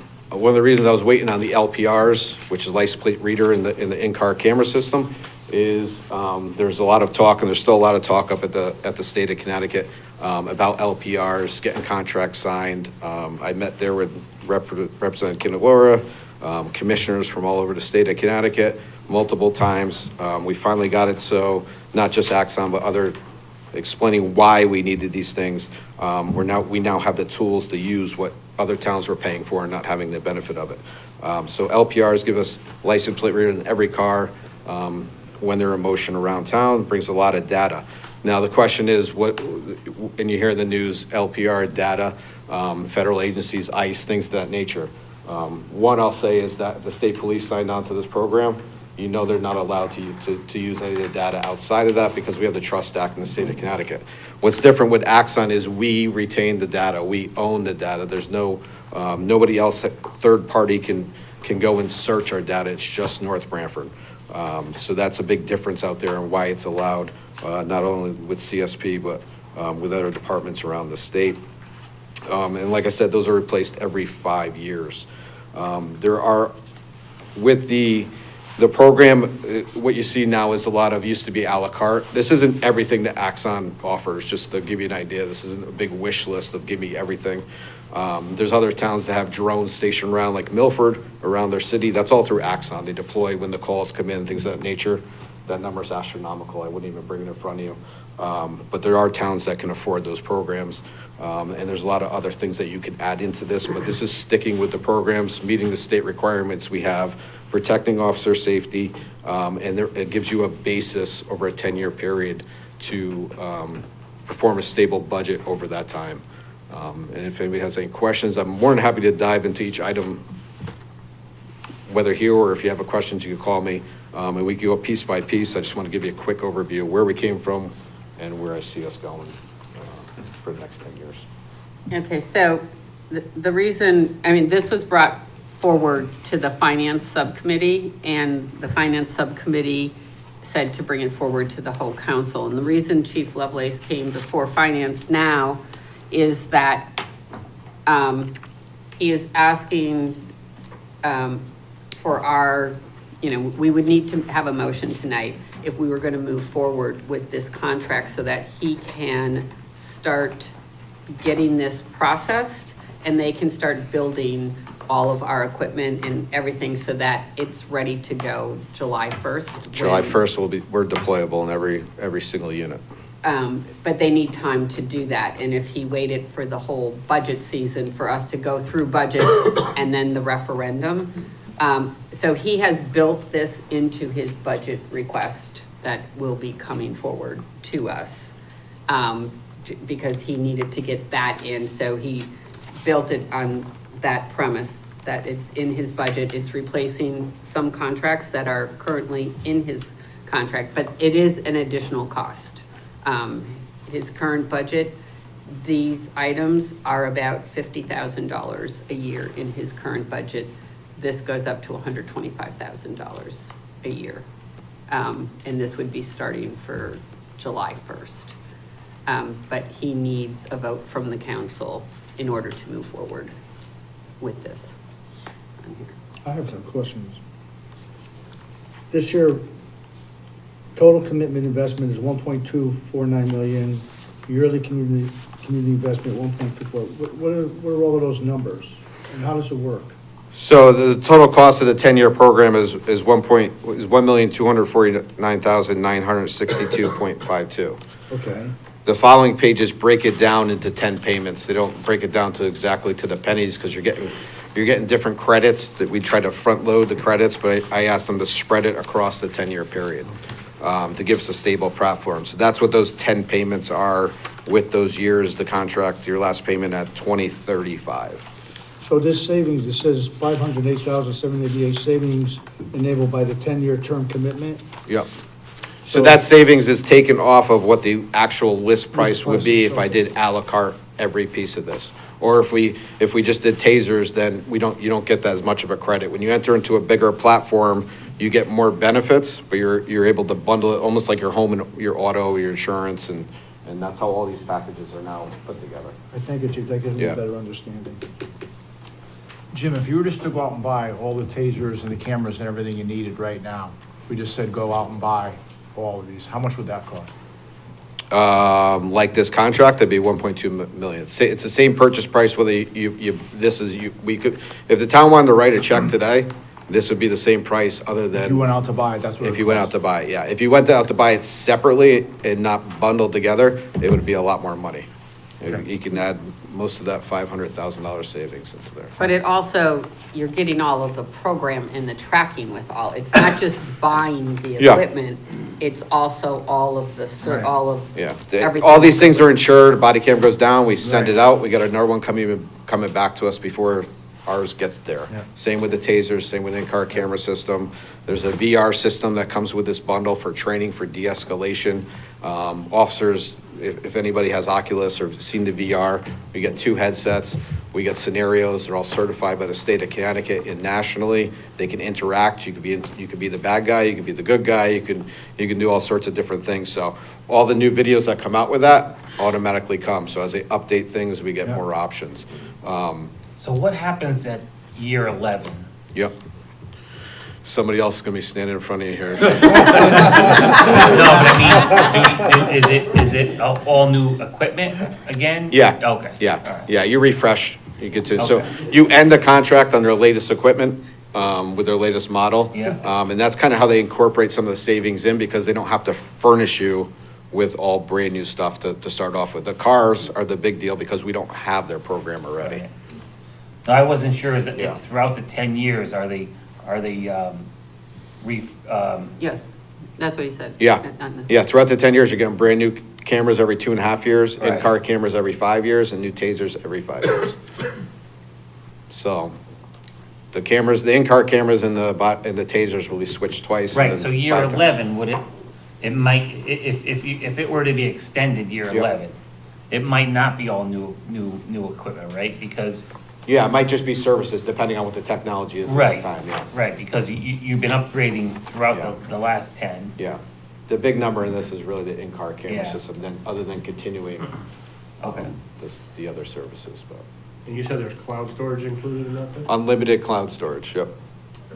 And it also, having a contract like this, it locks in the price, so you don't have their price guarantees. I mean, you don't have their price increases, so you have your price guarantee. But the other part of this is this all of this equipment is mandated through the CALIA? Is that, or through the state? I mean, the state Yeah, police? well, I'll say that up until tasers, because that's a choice depending on what municipalities do for less lethal. Okay. So that's case-by-case basis. I will say most of them do, but state of Connecticut in 2020 with the police accountability bill, it was a good thing that they mandated. We were already in the program in North Branford. We were ahead of that, what was coming. It was good that they mandated it for all agencies in Connecticut. The bad thing is, what that says to the salesperson is, everybody's gotta have a camera. So what's that do to prices? It drives up prices. That's, you guys are in private business, you know how that goes, but, so that's good and bad, but, yeah. Councilor- So, a question, not so much for you, Chief, but maybe Yeah. for folks in the Finance Committee. You know, in the short, 2 months I've been on the council, everybody wants something, right? I knew that was gonna happen. So somebody wants a tax exemption for a good cause, we approved that. Somebody in our package tonight said they want a tax exemption for this, and that sounds like a great idea.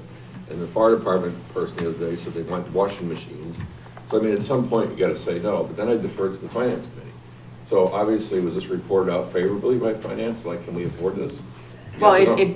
it's going to be in his budget, Right. which we're going to get, we don't know what the budget is going to look like because they're in the process of putting this together right Okay. now. So Anyway. the finance committee felt it was important enough to bring it forward to the whole council Right. to say, for him to proceed. And then during our budget deliberations is where we're going to have to get into the Okay. nitty gritty of Cost them a couple cars, you know? of where, you know, I'm gonna bring that up during budget, though. Okay. We'll have another laugh on that, I mean, but yeah. there has been some discussion and the chief has been looking at, other funding availability. It's just not confirmed yet, so Yeah. once I can confirm it, which should be by budget, I think you'll all be, and the taxpayers will be very happily surprised with, otherwise I wouldn't, I'm a taxpayer, I get it. I just want to follow up on that. The reason I say that is because as we set priorities, I think we could all agree, North Branford, we follow the law, we support our police. Bottom line, I think we can all say that. So I think you've done your homework, this package looks terrific. Yep, appreciate it. All right, so we, in order for the chief to move forward, we need approval from a motion from the council to, approve the Axon contract, so that we can move forward. Okay, I'll make a motion to approve the 10-year public safety partnership for the police department with Axon for 10 years for a cost of $1,249,962.52. Second. Motion was made by Counselor Diamond, seconded by Counselor Whitworth. Any further discussion?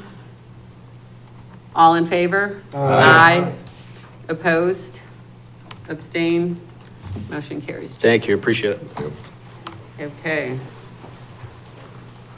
All right, next item is 66 Great Hill Assessment.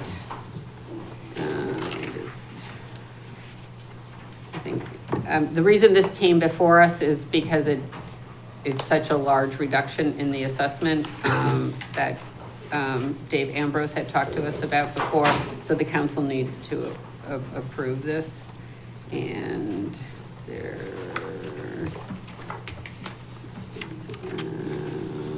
No, there is not a motion in here, so do we just approve the new assessment for 66 Great Hill as presented by the?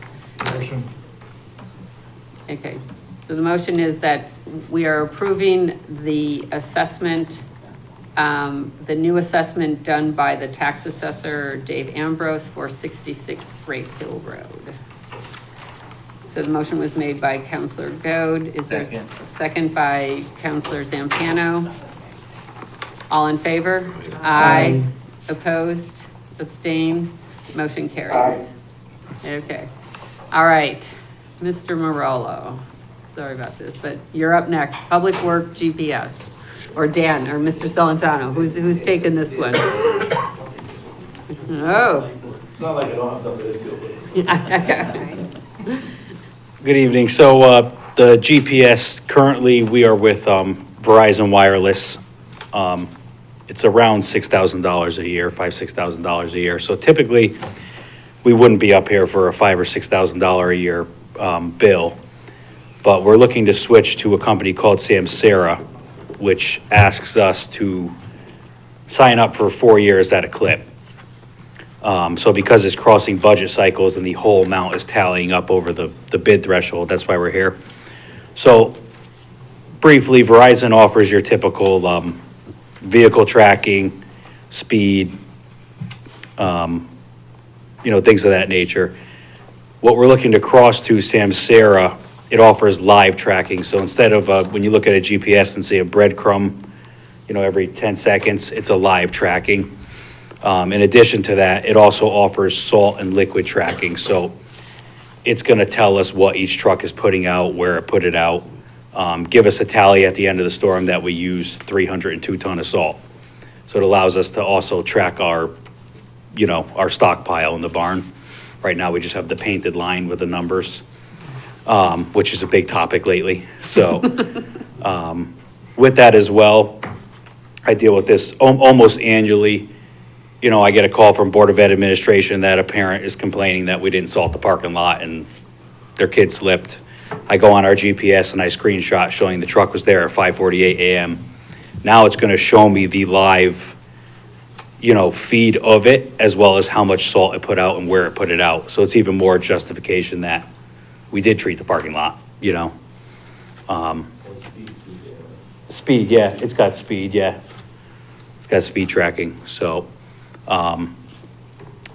it asks us. So when the snowplow knocks over Counselor Mace's mailbox, you can see how fast that truck was going? Is that what? We can, because we get Wait, the bros, that would be good. I'd truck was probably going, catch 60 miles an hour, and nope, it was going 22, but yeah. That would be good. I guess the person driving that dump truck knocking over my mailbox. Okay, yeah, that's good. I appreciate that. Okay. Sometimes it's the young kids in town, they like to, like to drop their plow for some reason. So according to your memo, so there's just a slight increase in the cost of this program? Yeah, so- Versus what you have now? Is that- Yeah, so it's $800 more per year, and that's a fixed price for 4 years. We spoke with Guilford, who just did the exact same change from Verizon to this, and Wallingford's currently on it, and there was one other local as well, so it seems to be the trend. And it is a 48-month agreement. We increased it to 52 because we wanted it to line up with the budget cycle. Very good. Just makes more sense. Thank you. Yes. If not, yeah. It's not gonna end mid-year. No, because then, we'll be up here in a rush in 4 years trying to. Okay.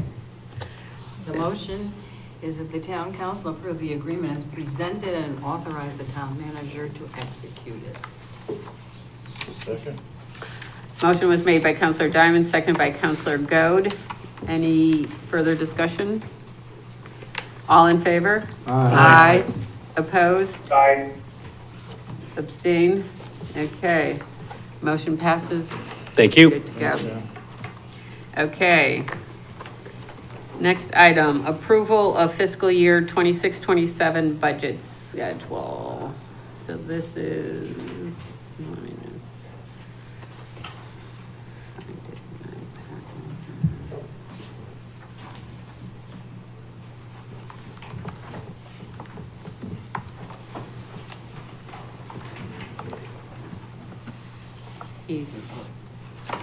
he could make it tonight, but wanted to participate, so he's going.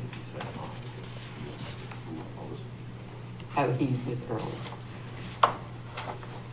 Okay, so budget process. Computer froze up here. You have to make motions for this? I didn't pull it up on my, what is this, 12? Schedule D. first. I don't have it up. Page 109.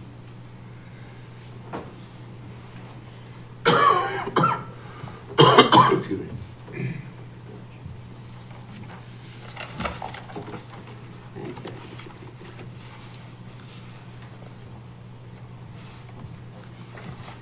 Okay. So the budget schedule is here.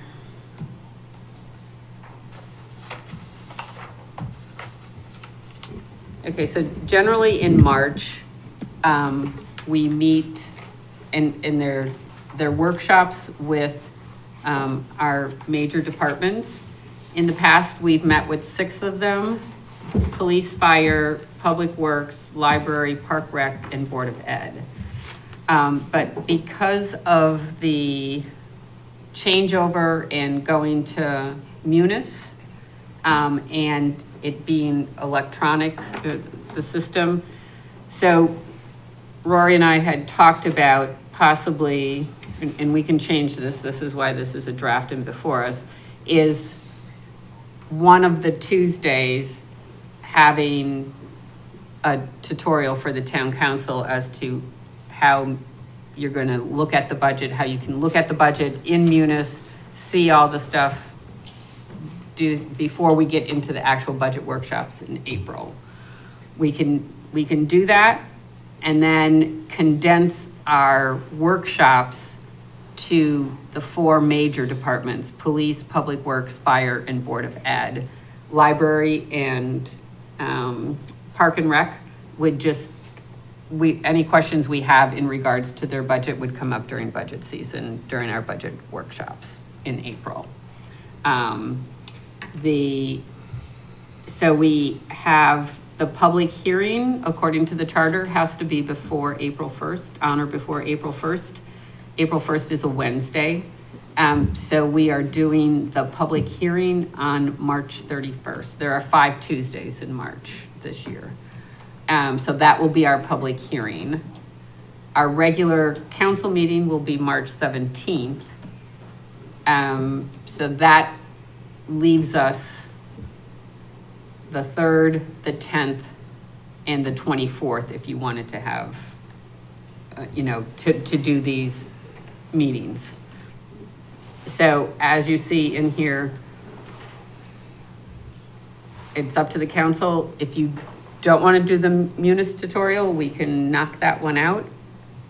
As Rory said, they are giving us hard copy also. And then they'll give us a little cheat sheet as to what to click to go where, that you can work on your own, if you want to do that. And then on the 10th, we would have just, the departments, the 4 departments come in. So it's, Well, I kind of think we need the tutorial. That's just my personal opinion, just hearing about it at the finance committee meeting, I think we probably need that tutorial. it's all what people are comfortable with. So. Madam Mayor? Yep. If the next item is to do a kind of brief overview of it, maybe it makes sense to. You want to do that, and then we can go back. Wait until they see it, and it'll give them a better idea. Sure. Yep. Okay. So budget process is item E. This is the very brief tutorial that we got in finance about how Munis works. Do you need the screen down? Yeah. So we can come back to the schedule once we see what they're doing here.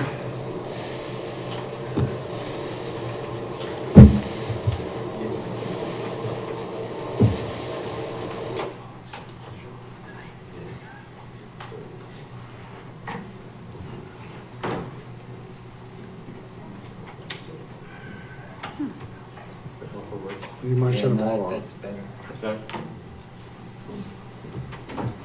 All right, so what I'll do is I'm just gonna do a brief walkthrough of the budget module for Munis so you can all see what it looks like. But additionally, in front of you tonight, you should have these large ledger size papers, as well as a document that looks like this. And so I wanted to also give you the paper copies so that you know what you will be receiving on paper as well. So I log into Munis. This is budget module.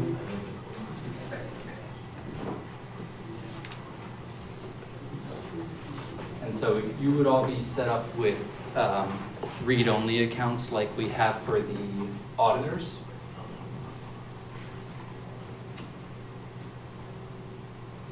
All right, and so this is the main screen. I'm just going to bring up my departmental budget.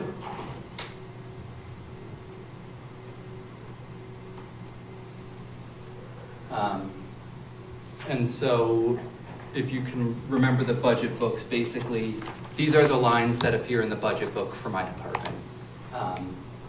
And so you have the budget for next fiscal year, the projection for where the department will be on June 30th of this year, the original department request, the manager's budget, and then this is the council approved budget, and these are the actuals year to date, and then prior year actuals as well. And so for each, this is essentially what appears in the budget book, right? But you generally are provided with line item detail level. And so we'll pull up, this is the professional education, right? So these are each of the itemized costs that you would see in the detail for that line object. This is other purchase services. This is where all of our recruiting costs go and our drug testing for our commercial driver's license employees.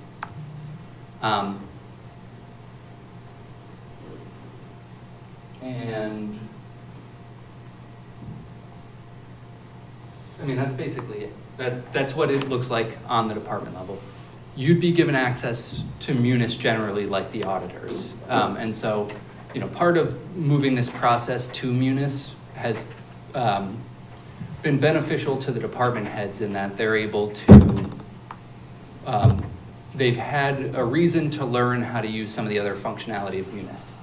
And so, for example, we can run an account report on any one of these objects, and you can see each transaction within the account in the current fiscal year, so you can see what those numbers are based on, which is not something that you've had in the past.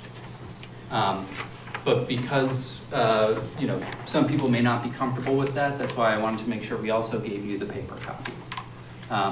And so to look at those very quickly, you have one single page on the front, and that is the summary page. So basically the screen you're looking at right now, this is the paper version. And so I think I added a title line at the top, but everything else exports directly out of Munis. And so this is essentially what goes in the budget book, the paper budget book now. The stapled two-page item is the detail level summary. So within each line, what are the associated costs? And in this, there were slightly more modifications. The subtitles for each of the lines had to be added manually, and the subtotals. But otherwise, again, it's just So straight up. each one of these, you can just drill down and get what you just add up there with the cost, okay? Yep. Are you able to print that out at home if you wanted to, if there was? You can, so at the top up here, you can see this button that says Excel export. Yep. So that'll spit it out into an Excel spreadsheet. But again, what you have on paper here is a slightly modified version of that. We added titles. Basically, all of the where it says, regular employees and employer share, social security contributions, those are titles that we added for legibility for your sake. Previously, all of those line item details are just squished together, not separated by line item. So is the order of the columns dictated by Munis, or can you switch those around? Once it's in Excel, you can, if you export it, and we can change it if that's what you're asking. Yeah, Okay. that's what I'm asking. Okay. Only because me personally, if the original budget, which was presented to us, and then it was revised, I like the revised closer to where your new budgets are going, rather than, way over, that you have various columns in between on there. Because really, the 2026 revised budget column is the approved. Correct. And maybe it should say approved rather than revised. Yeah, we can change the title. Well, it is But revised. Isn't the projected, It is isn't the revised because- projected the one that you? No, that we're expecting it to end at? Well, that's, Projected is the department head's best estimation of where they expect to land on June 30. Right, versus revised is, that was approved. the projected, right, That- was the approved, right? it's I the get it. approved. It's Right. what we approved. It's actually the budget that was approved. The final Right. approved budget after the referendum. Yes and no. For when you did the administrator wage changes, Right. Yeah. that affected the budget. So the revised number here is after, so anything up to today that you've made any budgetary changes this year, the biggest one is the administrator wages. That's why it's a revised budget. That's, the original budget means nothing, you're 100%, I would kill that column. It means nothing to you. The revised budget is anything up to today, any changes that you've made, whether it's the salary adjustments or any other appropriation transfers that you may have made. The revised budget is more gospel than the original budget. So it is revised, again, by transactions that you approved previously, fiscal year to today. Okay, So revised is the right title for it. okay. But we can change the title headings, we can change the location. Essentially, the plan is, once the entire budget is assembled, right, this is one department, we can export the entire thing. And then we change the column title one time. Right. And it populates Yes. throughout, right? Right, right. Right. So Or the- just use this. Yeah, the goal was, in case people are not comfortable using Munis, we wanted to give you something that was as similar as we can get it to what you're used to seeing in prior years. And so we'll provide paper copies to everybody so that you have them to reference. Additionally, you'll be given access to Munis, and if you want to do the tutorials, if they're, the budget module itself is relatively straightforward. There are some of the other functions that are a little more difficult to figure out on your own. So I noticed when you went into this, you had to put a code in, which Yep. is the department number, the 4-digit. So you know them, we don't know them. Yeah, we would provide you probably a key. Yeah. We can give you a list of the funds, list of the departments, list of the objects, so if you want to look at the full-time, it's 51,610, you can go that line or something like that if you wanted to. We can provide that for you. Yeah. You would, yeah, I mean, that's a necessary thing, otherwise we're gonna be at this, we won't know what we're looking at. Right. Yeah, and I, like Anthony said, just get rid of the original budget column, because if it wasn't changed, it's going to be the same number as the revised, right? Correct. Yeah, the intent was in the budget books, I believe the manager budget is listed. Yes. And so that was the intent in leaving it there, but we can absolutely remove it.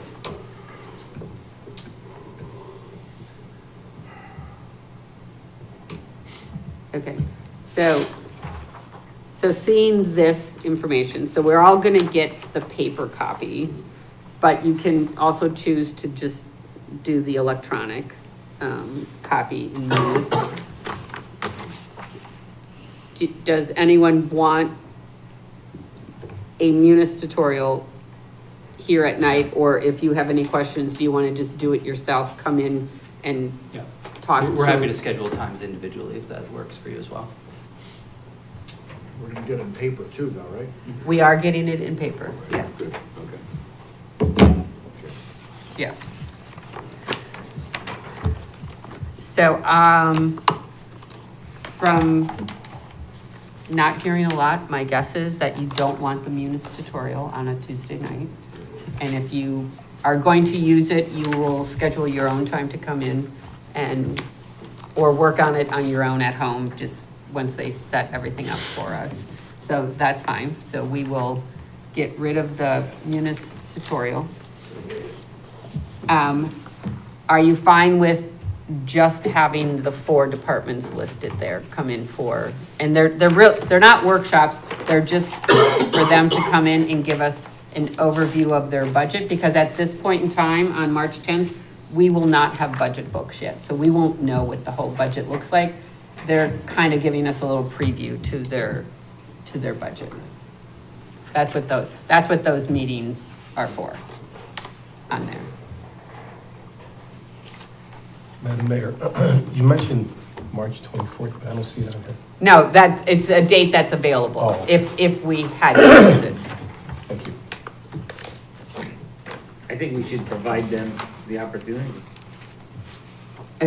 Just those 4 departments, or do you want to go back and No, add the in? other ones, I mean, you know, Library, that's their moment. library and park and rec. Okay, so then we would have to go back to, we usually did 3 departments on a night, and we had 2 nights of workshops. So we could do the 3rd and the 10th if you wanted to do them both, you know, instead of the munis tutorial, do 3 of the departments on the 3rd and do 3 on the 10th. I think a half hour is kind of aggressive, kind of optimistic, to tell you the truth. To give like everybody, police a half hour, public works a half hour, that seems kind of too short, to be honest with you. I think 3 and 3 is a better way to do it. 3 a night. Yeah, I mean, so if we add the other ones back, yes, we'll, but, so it's just picking the nights. Do you want to do the 3rd and the 10th, or the 10th and the 24th? Or the 3rd and the 20th? I mean, you gotta make some decisions here, guys. Like, or I'll just pick them. No, so, and then, so you're gonna do, The 3rd and the 10th, before the public hearing, so we have an idea what. right, okay, all right. So I'll talk to you tomorrow, Rory, and we'll get a schedule for the 3rd and the 10th, 3 departments on each of the nights. Then the 17th is our regular council meeting, and the 31st will be our public hearing. Then after the public hearing, we have our budget workshops. Okay, so, it's scheduled for the 7th. This is after Easter, because Easter will be on the 5th, April 5th. So this is, for North Branford, this is spring break that week. So we have 2 scheduled, the 7th and the 9th.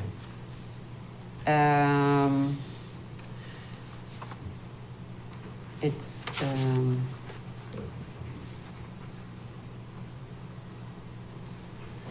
I don't.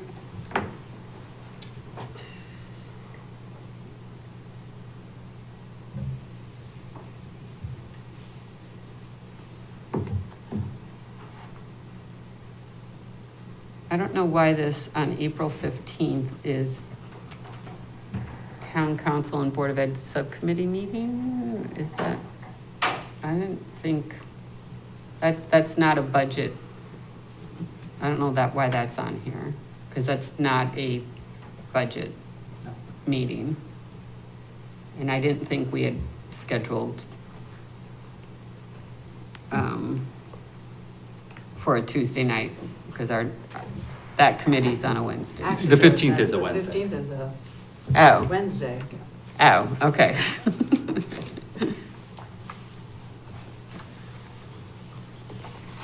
So the Board of Ed is is,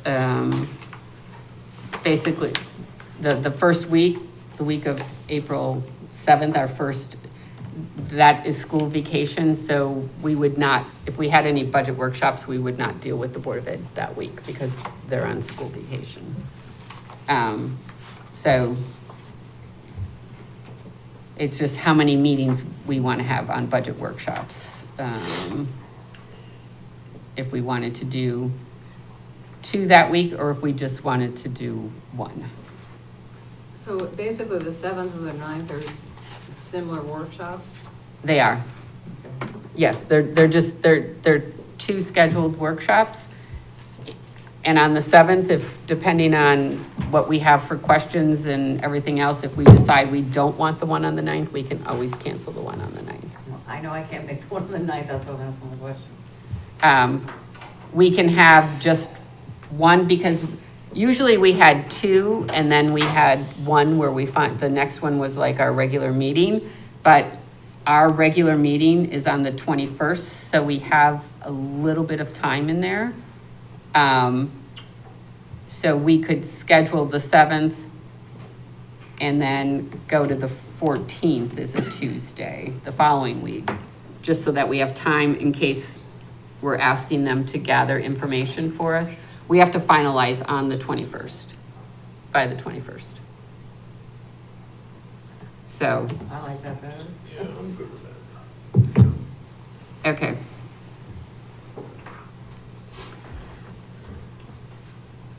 Okay, Rory, so we're going to do department meetings on March 3rd and March 10th.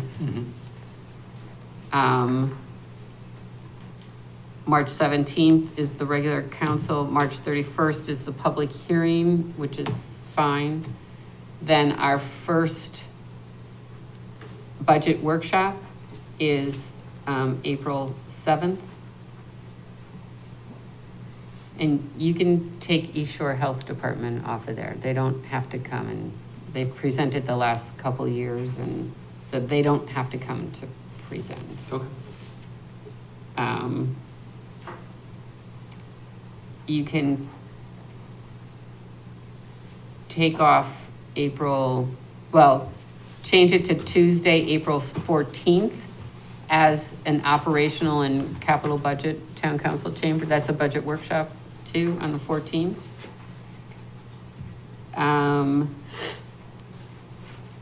And then we'll do the 21st. Our regular council meeting, we'll finalize the budget then. If at one of the other if we feel we have to add another meeting in there, depending on what the budget looks like and what we need, then we can always schedule one. So you can take off Tuesday, April 15th, because it's not April 15th on Tuesday. And this subcommittee meeting doesn't have to be on there. So it's 7th, 14th, 21st for budget workshops. No, April 9th? No, April 9th is gone? yes. Well, this is we have to vote on it, so.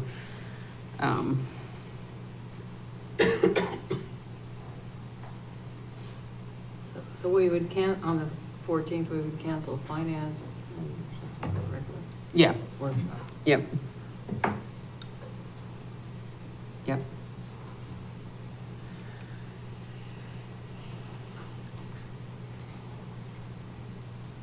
Okay, so do I have a motion to approve the budget schedule as amended? So moved. Can you read the amendments so I have them? Okay, Tuesday, March 3rd, Got it, Tuesday, March 10th, got it, Tuesday, March 17th is a regular town council meeting. got it. Tuesday, March 31st Got is it. the public hearing, which Got will it. be at the high school in the cafeteria. High school, Yep. okay. Tuesday, April 7th is a budget workshop in town council chambers. Tuesday, April 14th is a budget workshop in town council chambers. April 14th, that's new, okay. And Tuesday, April 21st is budget finalization and a regular town council meeting. Thank you, Rose. Okay. So motion was made to approve the calendar. Was there a second? Second. Motion was made by Counselor Zampano, seconded by Counselor Mace. All in favor? Aye. Opposed? Aye. Okay. All right, so we are up to Totucket Valley Park bench request. So I had a woman named Patrice McCarthy reach out to me. She's a descendant of Joseph and Anna Auger, who sold the property at 290 Branford Road, which is where the Public Works facility is located, and Totucket Valley Park. They sold it to the town, and she is requesting that she be allowed to purchase a bench and have it installed on the property with a plaque that reads, "In memory of Joseph and Anna Auger, former site of Auger Orchards." And so I touched base with Parks and Rec and Public Works to see if there was any objection. The Southern Hazardous Waste and Recycling Committee is part of a program where they get Trex benches for the cling film. And so the recommendation would be that she would purchase one of those if the council is amenable.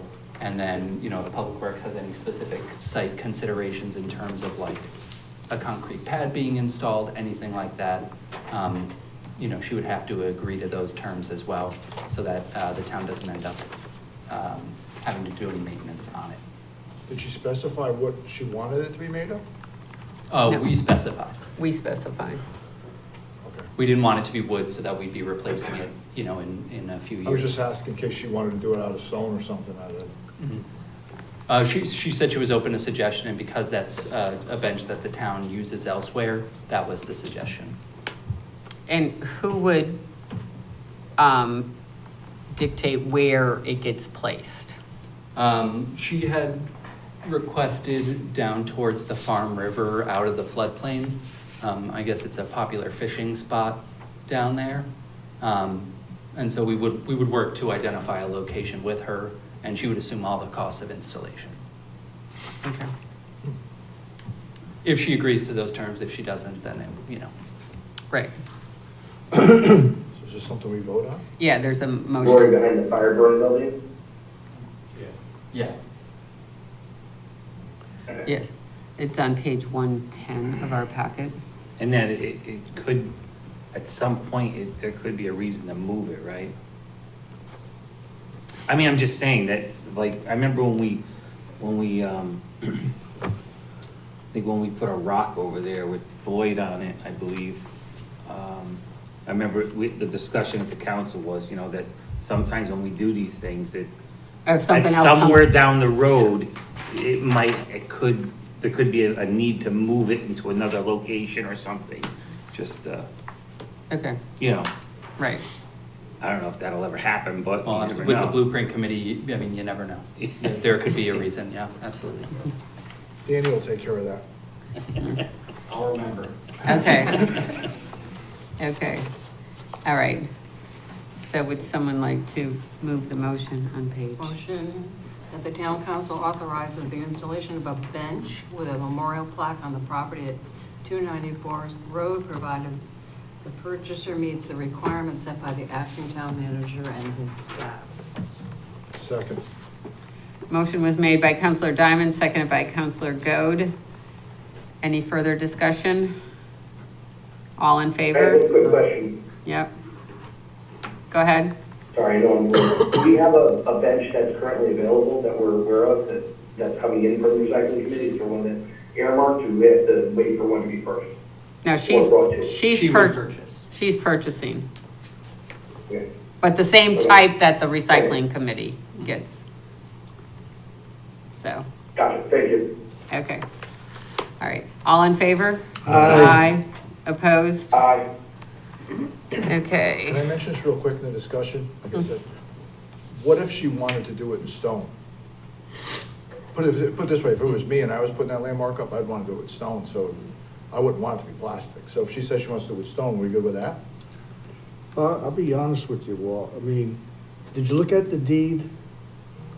The deed said that the town got that property for $1 and other consideration. I let her she wants to put a bench, if she wants to make it a gold marble bench. That's what I'm saying. Yeah. She's She paying wants- the freight, so. Like, we're not saying she has to use the No, plastic. I asked her if she had a preference for material. We wanted to make sure that it wasn't something high maintenance, and she was open to suggestions. So I said, we use these benches elsewhere, and she Okay. said, that sounds great. But thought we I bought can that absolutely piece of let her know. I know when I go to the cemetery, now a lot of people are buying those benches that they're putting at the cemetery plots, which last forever, you know, they're made out of whatever material they are. The trucks. Granite, huh? Well, there are some stone ones or granite, but you can also, the Trex material is the stuff that you don't have to maintain. Oh, okay. The only consideration would be if it does have to be moved at a later date and it's stone, that makes it a little more difficult. Yeah, right. Anthony, we didn't purchase that piece of property. I just worry about, if it's that plastic material, just somebody messing with it. The stone's a lot easier, I'm kind of with Walt, the stone's a lot, I think it's an important piece to have on that, and that was very nice of them to do that for the town. And, you know, I'd like to see it stone. Nobody's gonna hurt Yeah, it it's or gonna move be a it or lot harder steal to it mess or with. damage It might be a it. little bit more difficult to move, but That's all they need. if you put it in the right spot, and they never go anywhere, you Plus the know. house. But would it be her option? Because she was gonna pay for I mean, this. yeah, it should be her I would say option, that but, plastic or stone. but I would recommend, Not wood. no, I would recommend stone to her though, Okay. personally, but that's just me. Concrete as well, stone concrete. Yeah, something There's a solid. lot of concrete ones out there. You know, you look at what happened with the snowmobiles over there recently and the Christmas tree, there's a lot of stuff that goes on over there. You put a plastic bench there, who the hell knows what's gonna happen to that thing? Yeah, Yeah, what's it gonna look like in 30 years? That's the lot. okay. I'll Yeah. convey that to her. Okay, Just, get a rock from the quarry. Put a okay. plaque on it. All right, proposed auger house uses. So you know, as you're aware, the Board of Ed vacated the Auger House as of November 30th. And so the town has been paying the costs associated with maintaining the house since that time. And so because it is vacant, there's been some interest from departments for potential uses. So I put out an email to all the department heads and requested that if they had an idea for a potential use, they submitted for consideration by the council as of tonight's meeting. And the only real submission we received is from Parks, Recreation, and Senior Center, which is included in your packet. They have a variety of proposed uses for that property.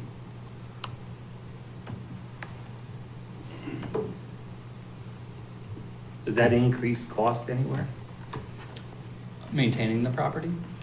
Well, the current, where they're currently located, is there a cost there for us? So the Board of Ed was, you know, paying the utilities on it and, you know, for example, for insurance reasons, we had to get fire monitoring in the property. so No, that's been- I'm talking about, where there's a possibility that Parks and Rec would want to move there. Mhm. Right. So where they currently are, is there a cost associated with that? I don't think they're proposing moving out of Stanley T to Auger House, more using it as a satellite location for different purposes. They're expanding some of their programs, when you read their proposal. There are things that they've been thinking of doing and just don't have the space at where they are. One of the big things on here is that they do not have a dedicated space for the Potato and Corn Festival committee in the work that they do. Granted, the festival's only 3 days, but there's about 10 months that goes into the whole planning and all of their documents and storage of things. And right now, they, the people that work in the office for the potato and corn, kind of take up space in their office, and it's usually during the busiest times of the year. And this would just put them on site of the Potato and Corn Festival. So that, in my mind, is a very needed space, and since the space is there that we can use. And then they're just expanding, according to what they have here, these are expanding some of their programs and adding some new programs in areas that people have been asking for, and they're utilizing a building that we have.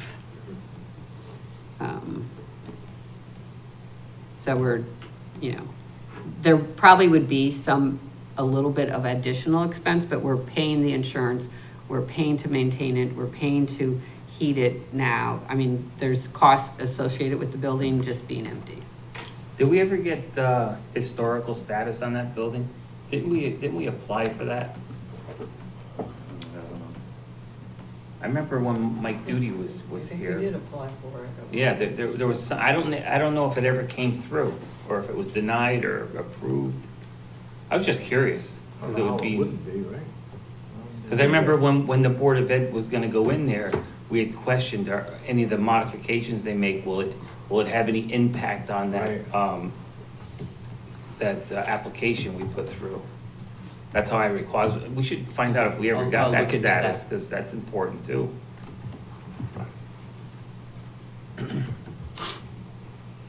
Not that it matters this, but it, we should know if we got it or not. So would all of that expense go into their budget, then the maintenance, or would it still be part of the overall town budget?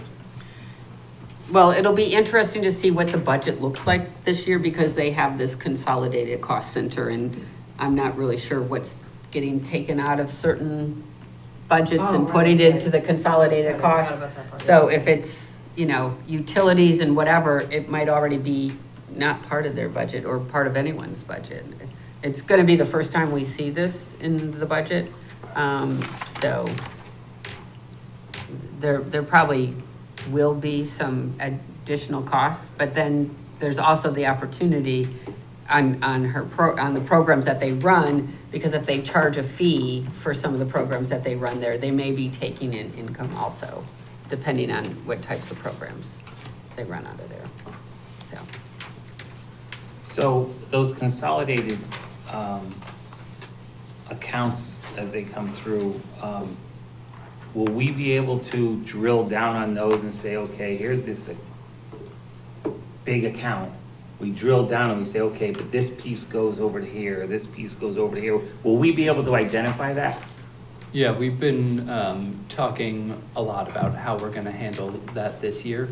Part of the issue is that,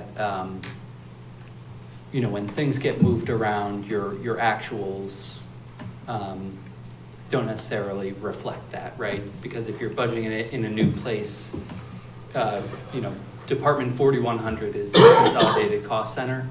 There's no history for it because it's new as of last year. So one of the documents that you were given tonight, the one with the narrative on it, the idea is to replace that front page of the paper budget book that had this information that you see on the front. The second page of that has a space for details on revenues and expenses.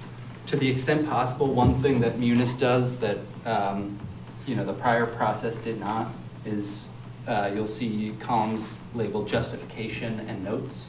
And so that will give you, the idea is to hopefully answer some of your questions before you ask them by providing documentation on why a number went up or down, et cetera.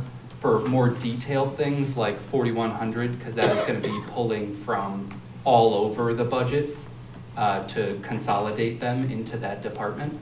The hope is to do a more detailed explanation on this sheet, because there will not be actual data.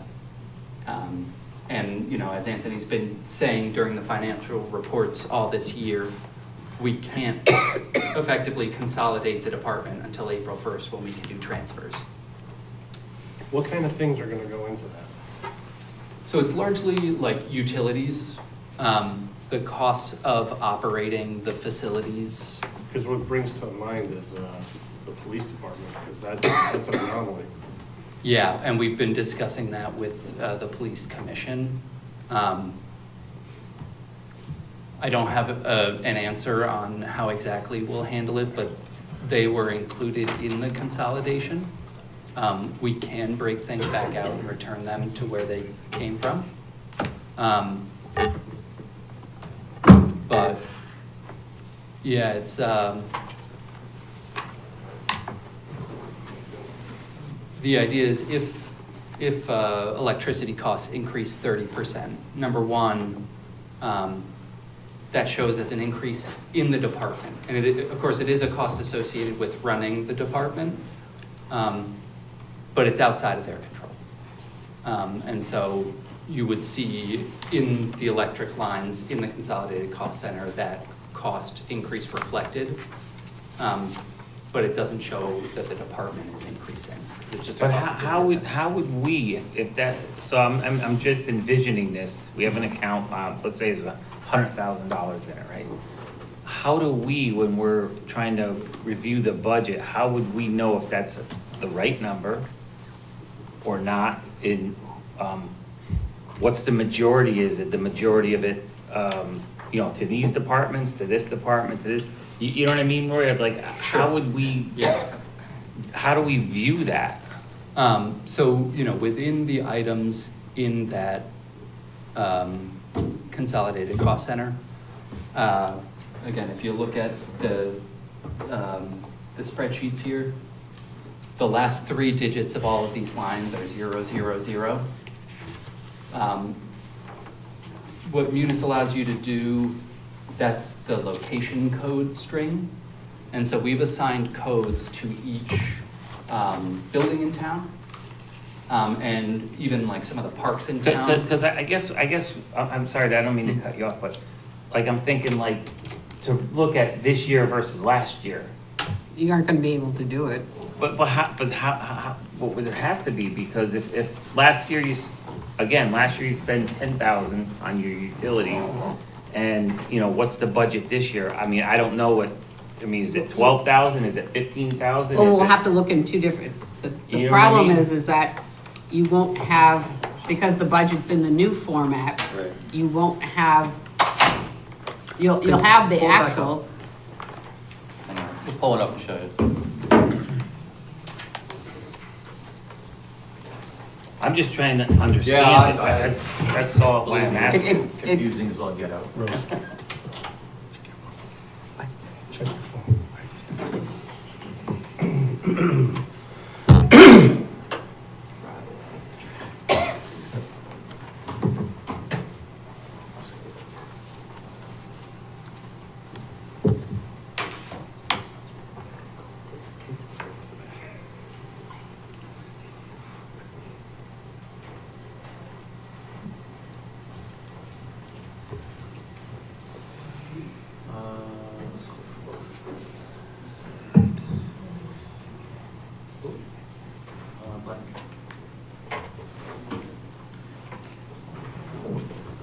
Is this still with the Auger House?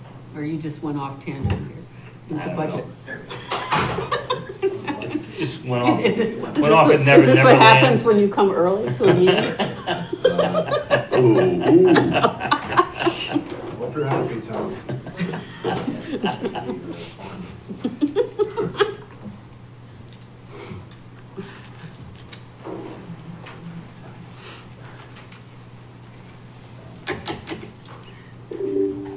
We still have the all-important topic of penny shortage. Yeah. $12 worth. Oh, boy. Oh, boy. In the tutorial afterwards.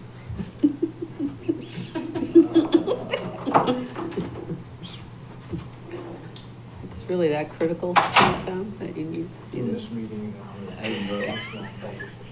Really? All right, so what you have here is the 4,100 cost consolidated center for the library, facility maintenance, and 106, I believe, is Smith Library.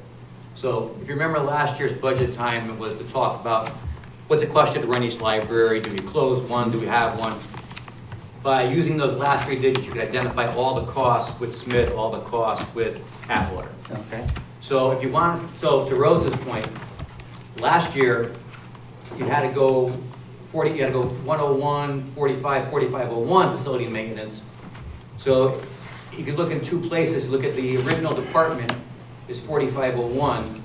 So if you went in, let's just do that. So if we did, this is last year now. 4, 5, You better start memorizing all these account numbers, you know, they're 20 characters long and. I heard we were gonna get a cheat sheet. We are. So last year, that for a year, don't worry. so last year, library facility maintenance, one number in the library department. So we spent $9,791 For both for both libraries last year because it wasn't separated. Right. Now, to go back to Rose's point, you would need to look at each one with the code of 106 on the end and the consolidated and the 107 on the end. So it's going to be a little bit of a, this first couple of years till we get everything into one playing field, it's going to be a little bit confusing. But the information is there. So if you ever decide down the road, this was a mistake, let's go back the old way. So we can extract all the costs that were library, 54,301, and put them back into one spot. So it's recreatable.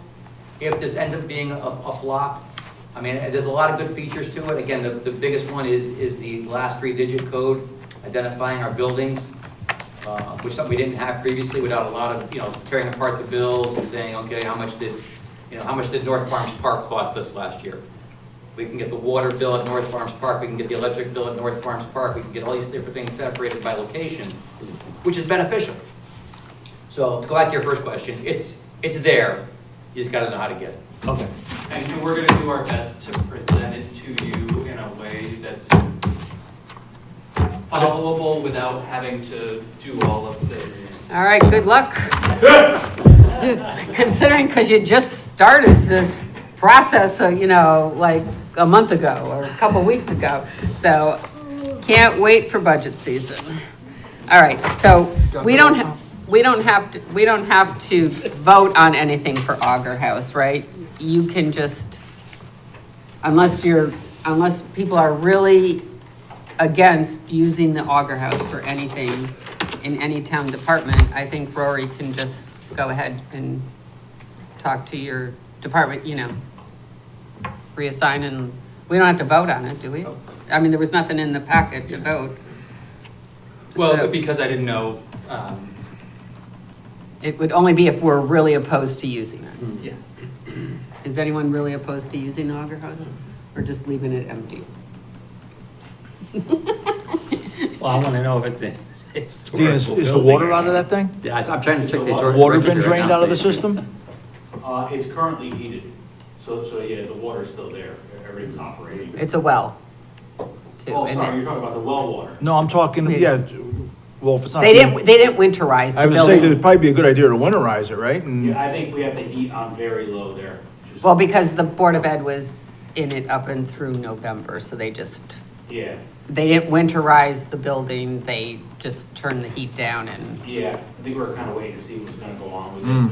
It sounds like we got our answer, so. okay. Next item is transfer of town-owned property at 672 Totucket Road. So you'll recall, several months ago, the council approved the sale of this property after a bid process. Yep. All of the legal due diligence is done, and so the attorneys requested that we put it before you tonight to authorize me to execute the deed. You'd authorize Mr. Downs to execute the deed, but because he's no longer here, we have to do a new resolution authorizing Rory. Okay.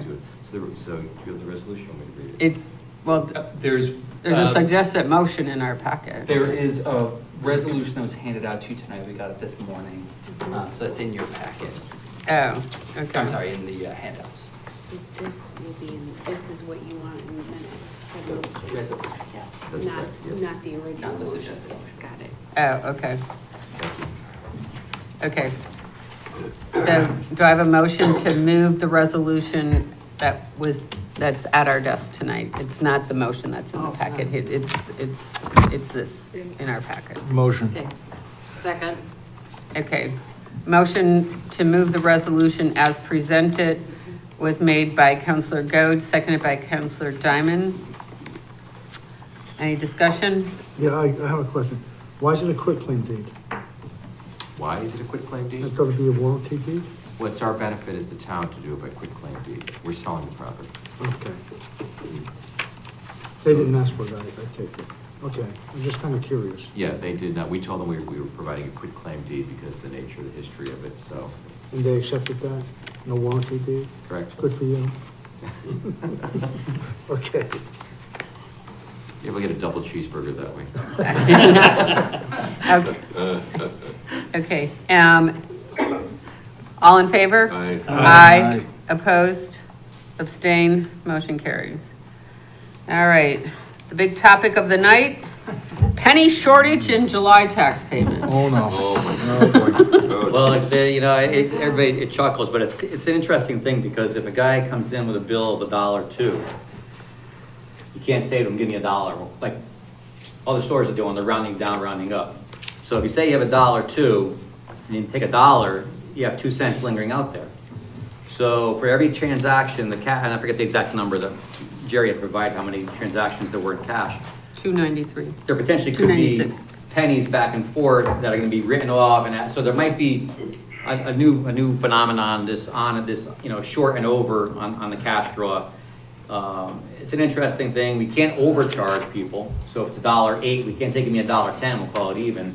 So it's gonna be a little bit of a challenge. And Penny said, Rose said she had a bunch of pennies she was gonna bring in, I because am. Jerry's running out of pennies. Several town employees have brought in their pennies, which I Yeah. think is fun. It's crazy, because the bank's not giving anymore. The bank, you can't get a penny from the bank anymore. It's crazy. The other issue that's interesting on the tax bills, so the question is, when we put tax bills out now, do we put wording on there that says you must pay with exact change or pay by check? Because we're not going to change to give you. So we're waiting for guidance from both the National GFOA, even Michelle is waiting for guidance from her auditing group to say what the best practice is. I mean, you can't be like you're in Stop and Shop where you round up, round down. You're talking about, exact things with tax bills. So that's part one. Part two is, you might have seen something that the post office is changing their practice on postmarks, where typically if you put a thing in the mail today, it goes to the center, it gets the postmark today, and that's counted as the Bible. That's the day you mail the bill. So if it's on the 31st of July and you postmark it 31st of July, it counts as being on time. What they're proposing doing now is they won't get postmarked till it gets to the processing center, which could be 2 days from now. So you may put the thing in the mail July 31st, it may not get postmarked till August 2nd.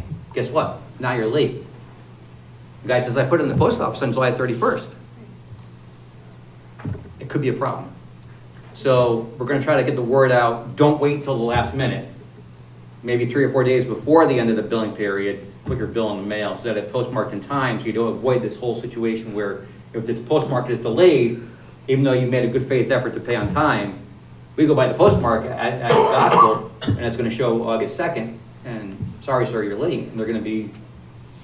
I think they gave themselves 5 days, first-class mail, to get postmarked. Yeah, that's crazy though. I know, you don't have to tell me. Yeah, so it's gonna be potentially another issue, it's gonna be a challenge. So does that mean Uncle Sam won't be down in New Haven? Yeah, No, they don't do that anymore. Yeah. They used to do that. April 15th, that's a good thing.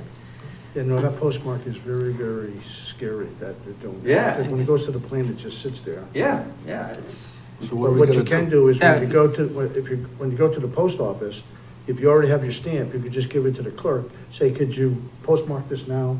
And then they have a stamp, they could just stamp it Right. on that date. So you can do that, they can do that too. Sure. Anthony, as far as the taxes, is there any law that says you have to accept cash? Can you just do? Cash is the legal tender of the land, so you almost have to. I don't think that's the. It's an interesting issue that's raised here because municipalities, the tax collectors cannot accept less as payment in full. Right. So, you know, if I have a. Or I can't charge you more. They can't, yeah, the tax bill is what it is, and that's why they have no ability to you can't negotiate your property taxes by showing up at the tax collector. So.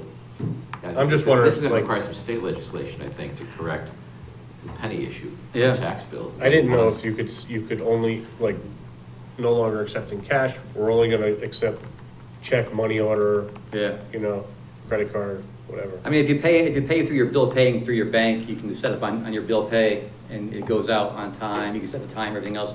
I think people should kind of steer towards that way, but some people don't use bill pay, so it's kind of, you gotta take cash. I think you can't deny taking cash. I wonder what the average age of people paying in cash is. For me, I think of older people that have done that for years, which would make me think of the money order. Yeah, but there's also people that come in, they'll pay their whole, house tax bill in 20s. You know, thousands of dollars that they accumulated, I'm not sure how, but they've accumulated the money and they chose to pay with cash. So we're obligated to take the money, and it's not so much the tax bill, because that usually rounds it, you know, an even number, it's interest. When you're late and you accrue interest, that is all over the board. So it could be 7 cents, 8 cents, 9 cents, what do? You can't charge more, you can't take less. It's craziness. Another wrinkle in life. So how many times does that happen in the Well, course of the year, you think? what was the number you said? 296. 296 people paid in cash.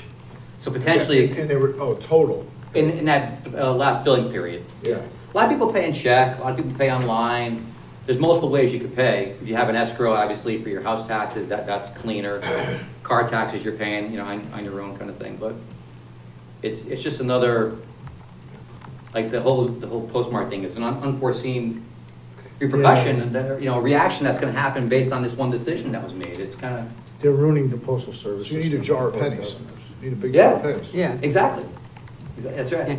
So if you have pennies, in all seriousness, she bring them in. She'll trade them in for you. I also, I'm on the National Registry, and that house is not on the National Registry. So evidently it never made it. 530 Foxen Road, Old Post Road, 1795 Middletown, Maltby Stevens. I'll check with the State Historic Preservation Office too to see if they have anything, but. I know that we applied, There was a plaque on the front of it, I thought, too. I never remember hearing whether it was approved or not. Yeah. I guess it wasn't. Guess not. Okay, so we don't have to take any action, you just wanted to inform us of the penny shortage in July tax bill, Again, we're what the waiting for issues guidance. could be. Yeah, it's coming. So what are you gonna do? Are you gonna attempt to say?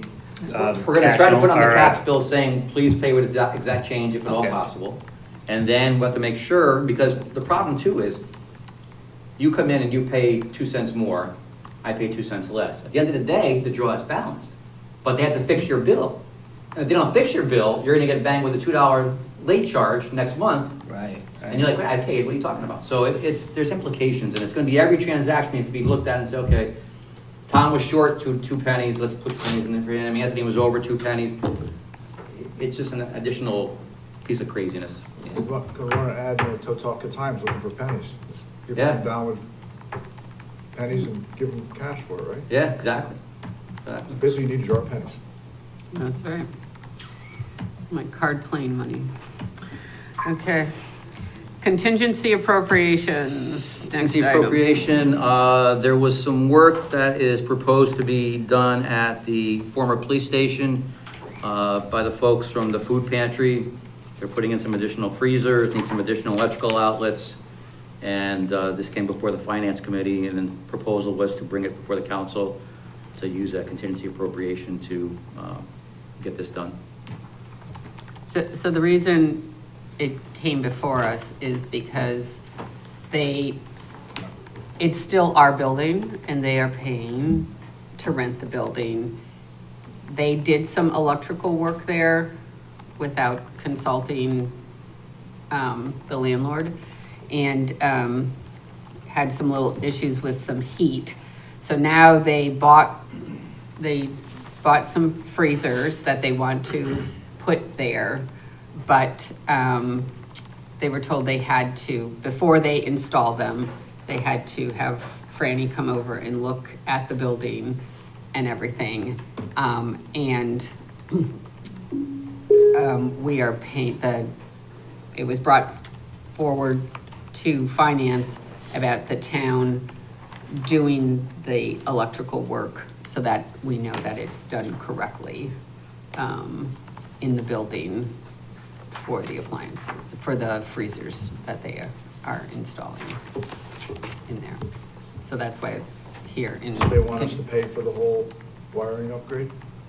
It's for one section, and Franny wants to make sure that it's done correctly because that building, with all of the additions, that building has 4 furnaces in it. It's not just one, and last time something happened, one of the furnaces went out and there was heat issue and stuff.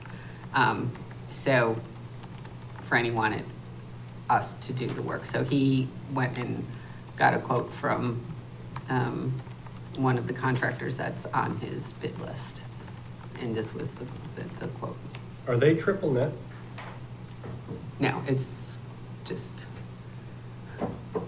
it's a very inexpensive blue. We had said at the time that we did the lease, we were gonna look at what the expenses were in the lease in, like, after they were there for a year, year and a half, through all the seasons, to see once, to make an adjustment on there, because they're paying utilities and stuff. So to see once about wrapping it all into one expense on there. So we aren't at that point yet. So do I have a motion here? Make the motion that the town manager is hereby authorized to appropriate from the reserve for contingency. The account is listed for the electrical work at 260 Forest Road at $2,550. Is there a second? Second. Motion was made by Counselor Diamond, second by Counselor Zampano. Any other discussion? All in favor? Aye. Opposed? Abstained? Motion carries. Okay, financial report. Financial report, a couple of things I want to point out to you. On the top revenue section, you'll notice the tax collection line appears to be lagging from last year, 95.9 last year, 92.6 this year. I did research this, and what happened was we had a couple of big escrow checks, $2.2 million, that came in on February 2nd this year, and they probably came in January last year. And when you add that $2.2 million in, you're actually at 96.91%. You're actually ahead of last year. Just a matter of the timing, the way those big checks came in. Reminder that wetlands is that rebate of that permit. That's why that's showing as a negative in the revenue section. On the expense side, again, we keep beating up that consolidated cost center. And if that wasn't bad enough, we're making a second one in 4,300, just because we'd like to confuse things even more. And the rest of the departments are not out of whack. Again, total line 61% spent compared to 60% last year. No other remarkable comments. If there's any questions, I'll be happy to get the answer for you. Okay. All right, tax refunds. I move that we approve the tax refunds as listed on page 126 of our packet. Second. Motion was made by Counselor Diamond, seconded by Counselor Goad. All in favor? Aye. Aye. Opposed? Abstained? Motion passes. Okay, next item is liaisons to boards and commissions. I forgot to do this last month, so let me just pull up my little sheet here. Okay, so some of them are actual appointments by the council, which is pension. We already took care of this. Pension is Jeff and myself. The Blueprint Committee, that was appointed by the council. That was Tom Zampano. There is an opening on Blueprint Committee. Public Safety Communication is also an appointment by the council. It's Marie Diamond, and it was Ron, but now that he has resigned, so there is an opening on Public Safety Commission. Finance Committee is myself, Deputy Mayor McMillan, Tom Zampano, and Marie Diamond. Board of Ed liaison is myself. EDC is Craig Miller. Park and Recreation is myself. Police Commission is Marie Diamond and Walt Goad. Fire Commission, Tom Zampano and Craig Miller. Planning and Zoning, Bob Whitworth. Inland Wetlands is Bob Whitworth. And Town Council, Board of Ed Communication Committee is myself, Jeff, Marie Diamond, and Craig Miller.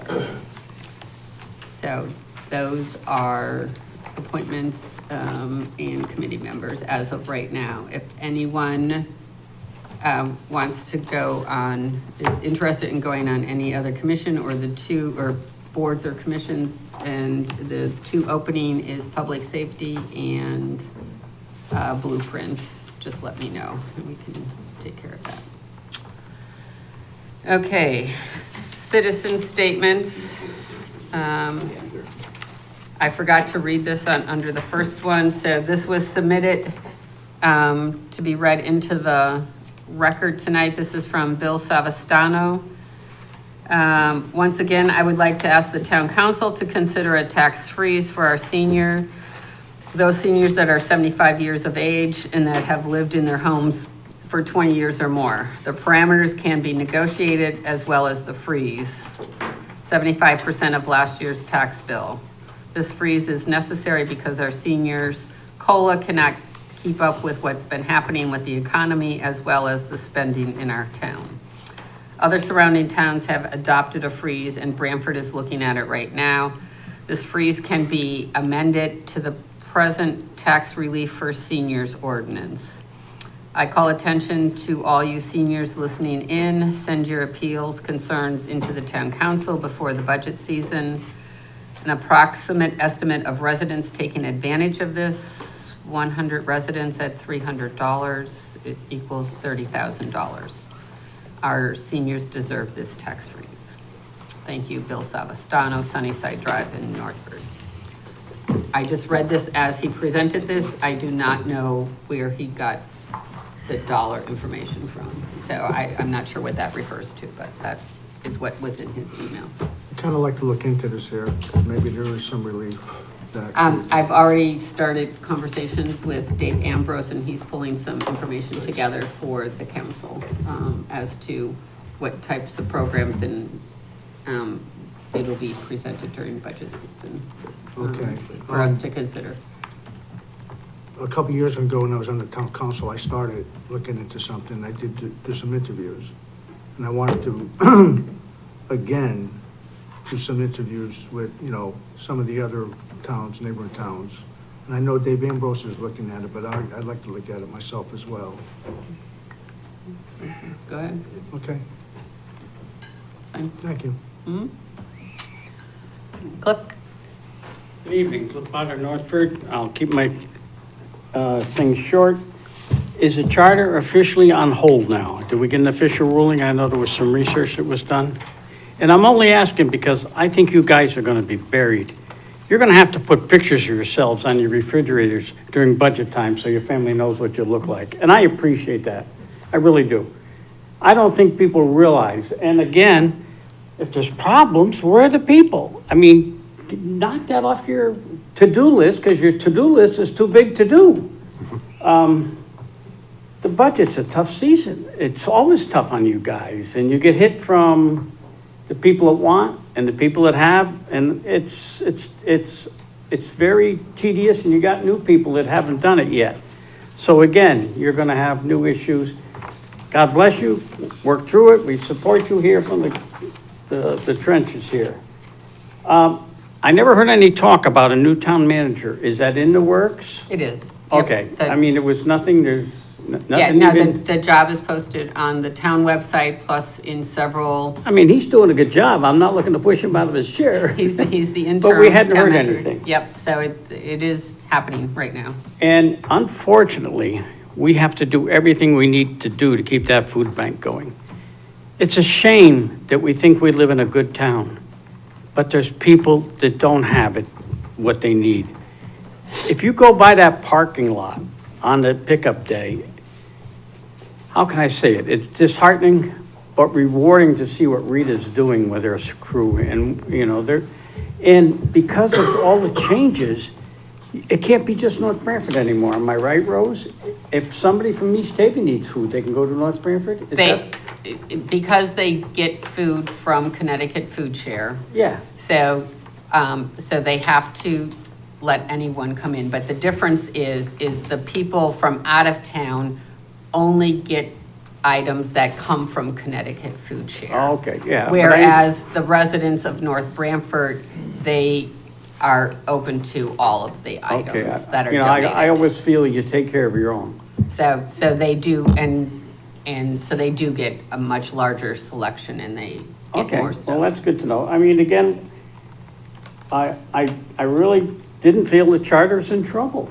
And you guys don't need more work. You're gonna have busy times, and I appreciate, look what time it is. Walter, I try to keep it slow, short. You guys give a lot of time. And I don't think our citizens appreciate it as much as I do. But boy, you charge them $1 more in taxes, and they were all set to hang you all last year, and I hated that. The crap I saw on Facebook was not necessary, not needed, and very disrespectful. And if my dad was alive and I posted something like that, I wouldn't be sitting down for a week. I'm old school. So thank you, guys, and good luck with budget season. Okay, thank And you think, I mean, Franny's guys, they put in long hours. You're gonna make them look like they went on vacation with the hours you're gonna put in. And they got paid, you're not. I won't rub that in. Thanks, Cliff. All right, thank you. Any other public comment? Okay. Then, do I hear a motion to go into executive session and include the interim town manager, the town attorney, and council members? I'll make the motion pursuant to CGS -1-206D to discuss possible sale of real property as publicity regarding such site and sales which could adversely impact the price of such sale. Can we do both, or we just have to do one? Technically, you should do two separate ones. Okay, Okay. okay. All right. Going into executive session.